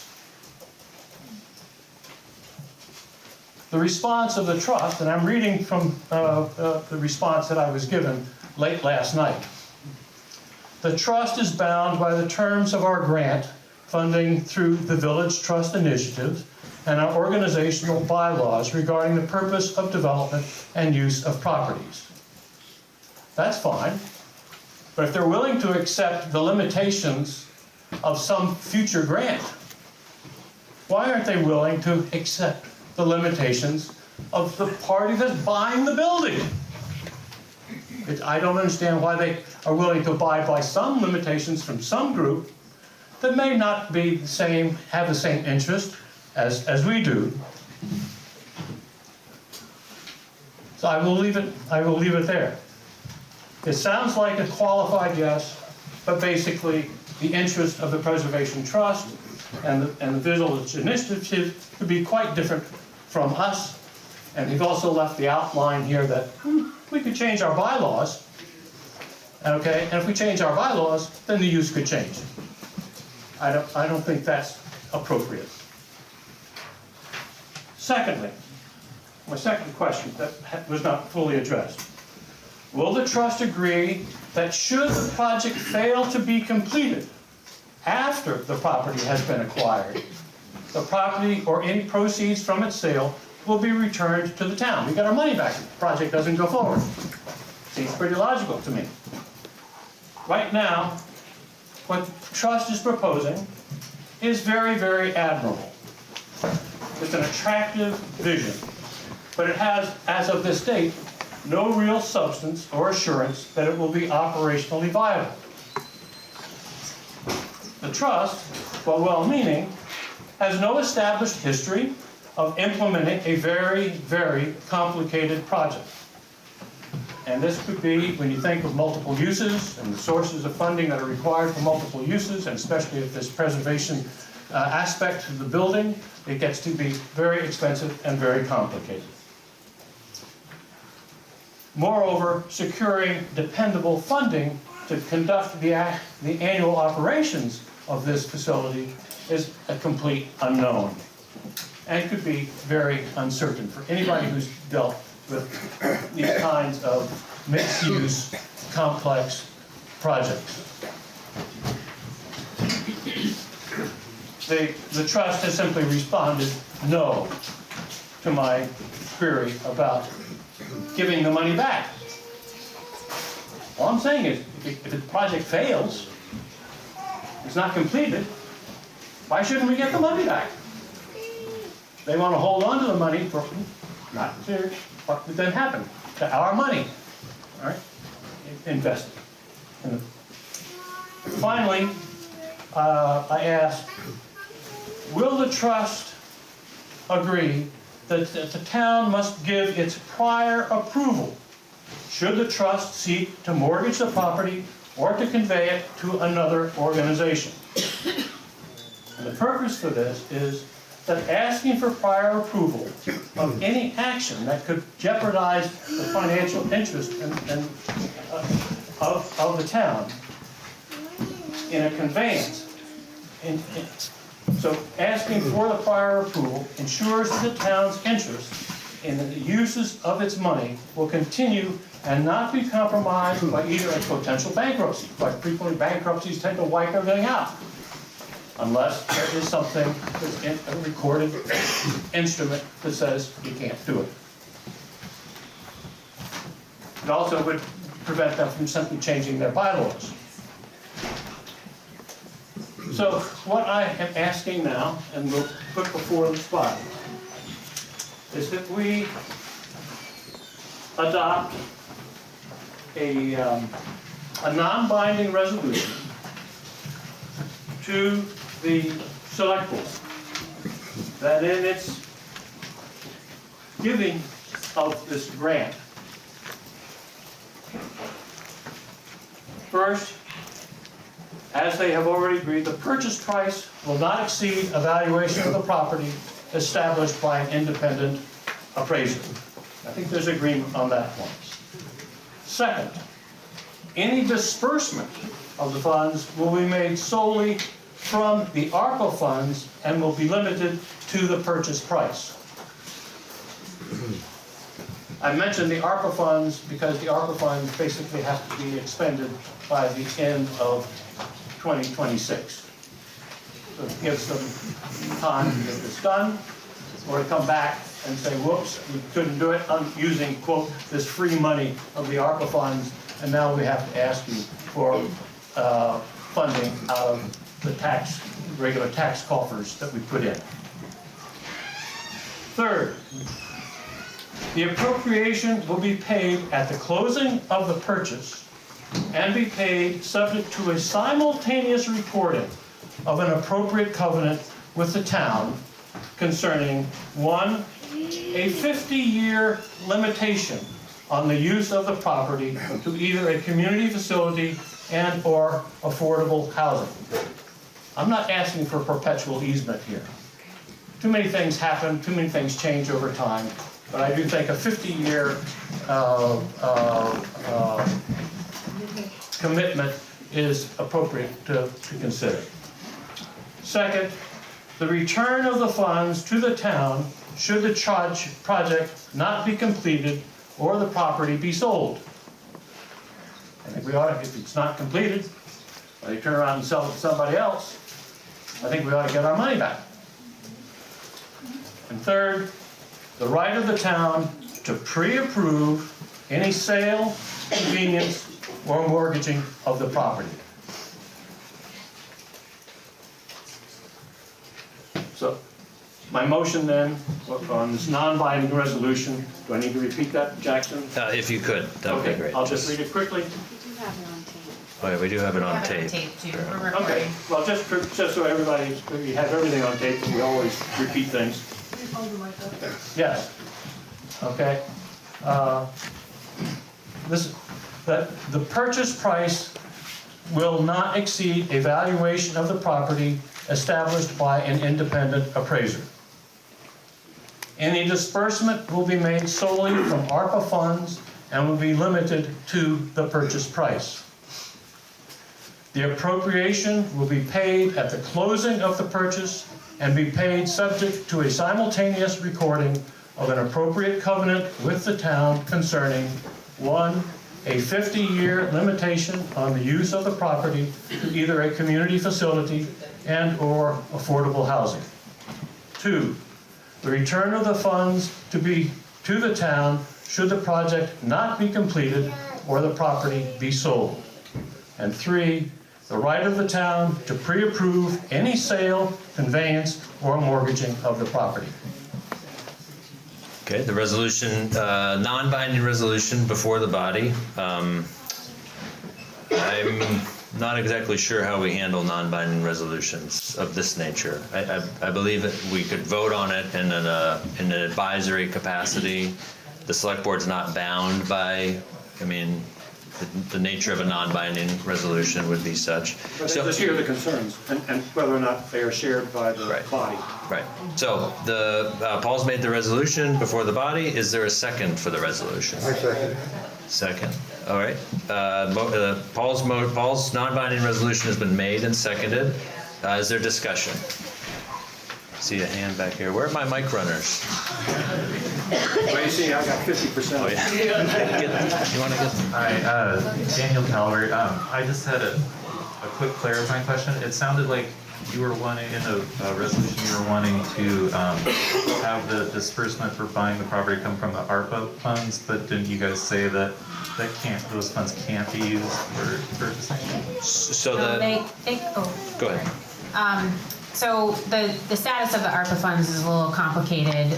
Pursuant to the requirements relative to that money, we did obligate all of the ARPA funds by the end of 2024, but essentially the way that we obligated them resulted in a surplus in our general fund budget. So what we're talking about here is essentially using that surplus that we refer to as the funds formerly known as ARPA. And I'll just take the opportunity to clarify that in the process of our kind of original consideration of the ARPA funding, we did have an ARPA committee that was a public body that met just about every month or every 2 months to consider requests that we had from the public to expend our ARPA funds in different ways, and happy to provide a detailed list of the expenditures that we did make from the ARPA fund when that committee was active, but they did include at least 3 appropriations to other community organizations that were one-time appropriations.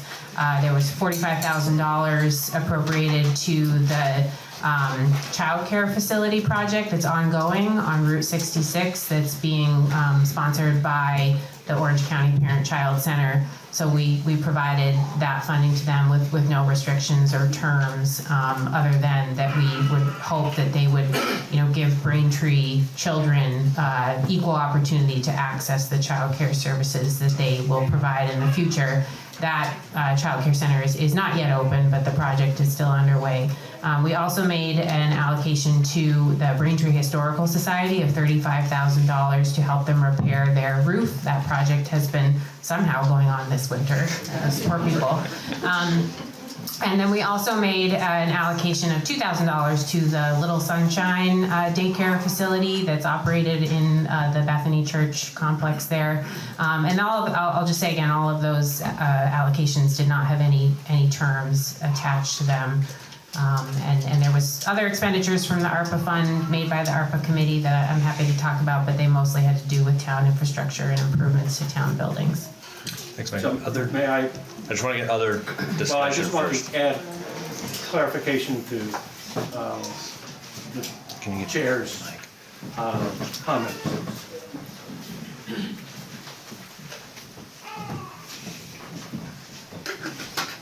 Let's not be fooled about, is this ARPA money or not? The resolution specifically says non-tax revenues. All right. ARPA fund, that's ARPA money. We slide it around, in our bookkeeping. But essentially, the only way that it's non-tax revenues is mean that we haven't paid taxes directly. All right? So that non-tax revenue means ARPA funds, even though the funds have been flowed through a general fund account and then called general funds. All right? It's our money. It's our money and it's ARPA money. Secondly, in terms of the contributions that were made by the select board to other organizations, they were established organizations. Established organizations with track records showing that they can deliver what they are doing. All right, they are, and I will just leave it at that. This is not like those. It's greater in amount. It's $50,000 rather than 35 or 25. It's on projects on a project that has no history and an organization that has no history, and that's why I think it's important that we have some terms and conditions attached to the loan. There's a question over here. And then we'll go. Hi, I'm Liza Pullman. I've been in Braintree for a couple of years, but this is my first meeting. I don't have a comment about the validity of what he is saying, except for I want to make a comment about tying the acquisition price to an appraisal, because I have, part of my life, spent time in commercial real estate, and I have bought and sold a number of properties. And I find appraisers to be incredibly unreliable, especially in a market that, like Vermont, where a lot of people move to Vermont, prices fluctuate very rapidly. And I would find it unfortunate for whatever intention the group is trying to do to be bound to an outside appraiser. Can I motion for this? You want to call the question? Call the question? Is there a second? I heard a second. Second. Second. All right. All those in favor of calling the question, please say aye. Aye. Opposed? All right. The ayes have it. The question has been called. The non-binding resolution before you from Paul Kendall, I won't repeat it because I don't have the wording exactly right, but we all understand what it is. All those in favor? I'll get it. All those in favor, please signify by saying aye. Aye. Opposed? Nay. I'm going to ask for a division of the House because I'm not sure. So all those who voted aye in favor of the non-binding resolution, please raise your hands.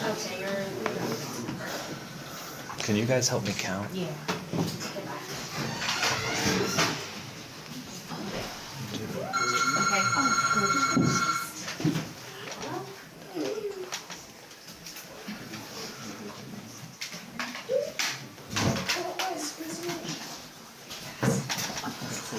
What do you got? 36. So 36. All those who voted nay, please raise your hand.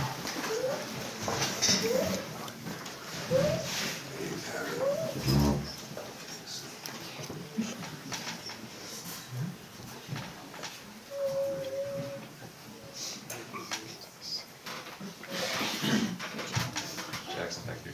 Oh, one more back here. How many did you get? 28. 28? You got 32?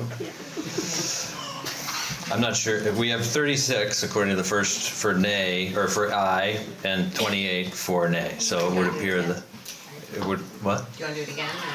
I mean, if you count it, if you feel confident in your count, I can't count, so. Okay. Well, I would just say this is not binding. I think they have heard the message. The ayes in support of the binding resolution prevailed. Non-binding. Non-binding resolution. All right, other speakers who wish to speak on a non-binding nature. Sharon Reed, just a point of information. The Chandler Center for the Arts and the town of Randolph both just accepted from Preservation Trust $50,000 with a 15-year covenant that has much more strict terms and conditions than what is being suggested to the select board. So it is not at all uncommon for a granting agency, whether it be the Preservation Trust or in this case, we are the granting agency, we the voters, to set some terms and conditions on a $50,000 gift. Jesse? I would just like to say one more thing to Tom Cooch. Tom Cooch came on as our auditor at a time when the books in this town were horrendous. And he and one other person worked so diligently to get them back into order for me to take over. And I just appreciate all the time and effort that he put in as a town auditor.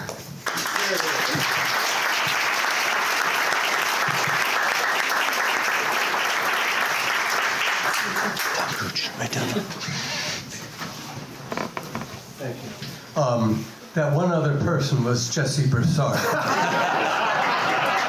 and it has been a pleasure to work with her since we both began. The town is very, very lucky to have someone as competent as Jesse as our treasurer.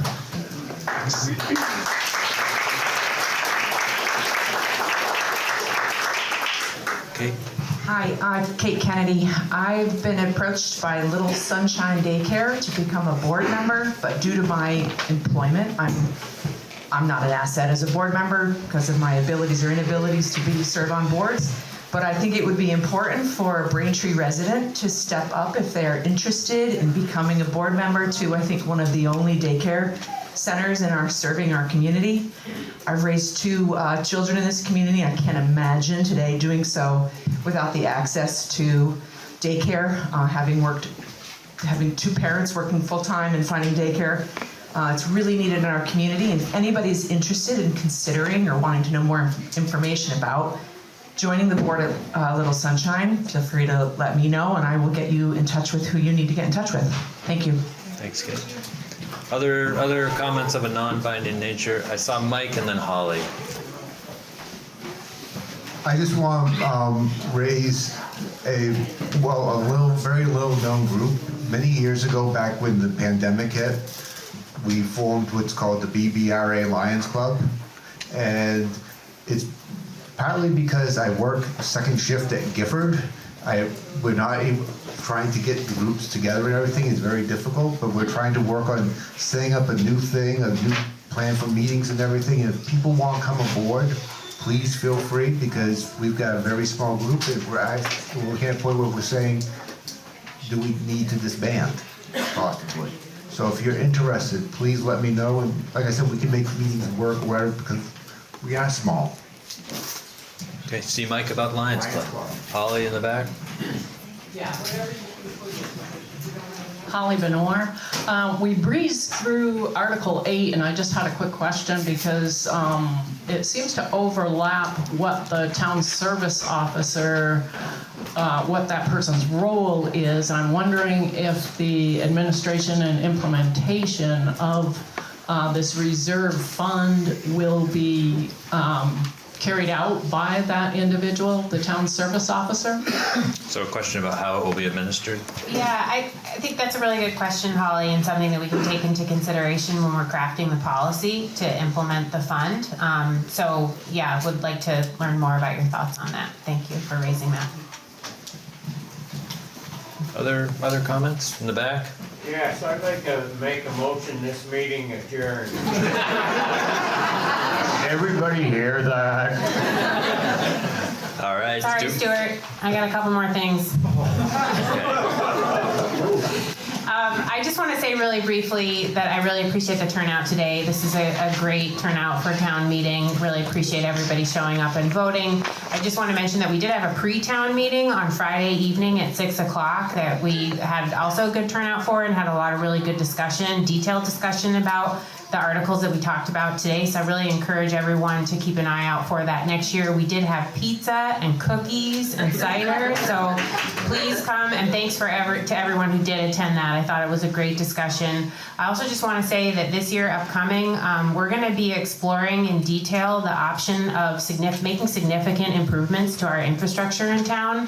We're doing a feasibility study right now with an architectural contractor to look at how we could change the uses and the services that are provided from the town office building, the town garage, and this building that you're sitting in right now. We'll have the outcome of that feasibility study in about 4 weeks, and we will be reviewing it at a select board meeting. But I just wanted to put everybody on notice that next year, there could be some questions on the article about these changes. And if you're interested in tuning into that discussion, I think it'll be really significant and could play a really big role in how we use the very small and limited pieces of infrastructure that we have here in town, but that are in desperate need of improvement. So please participate if you're interested in that. Thank you. Get back to Stuart's motion to adjourn. Anybody want to second it? Okay. All those in favor of adjourning, say aye. Aye. Hit the lunch table on your way out.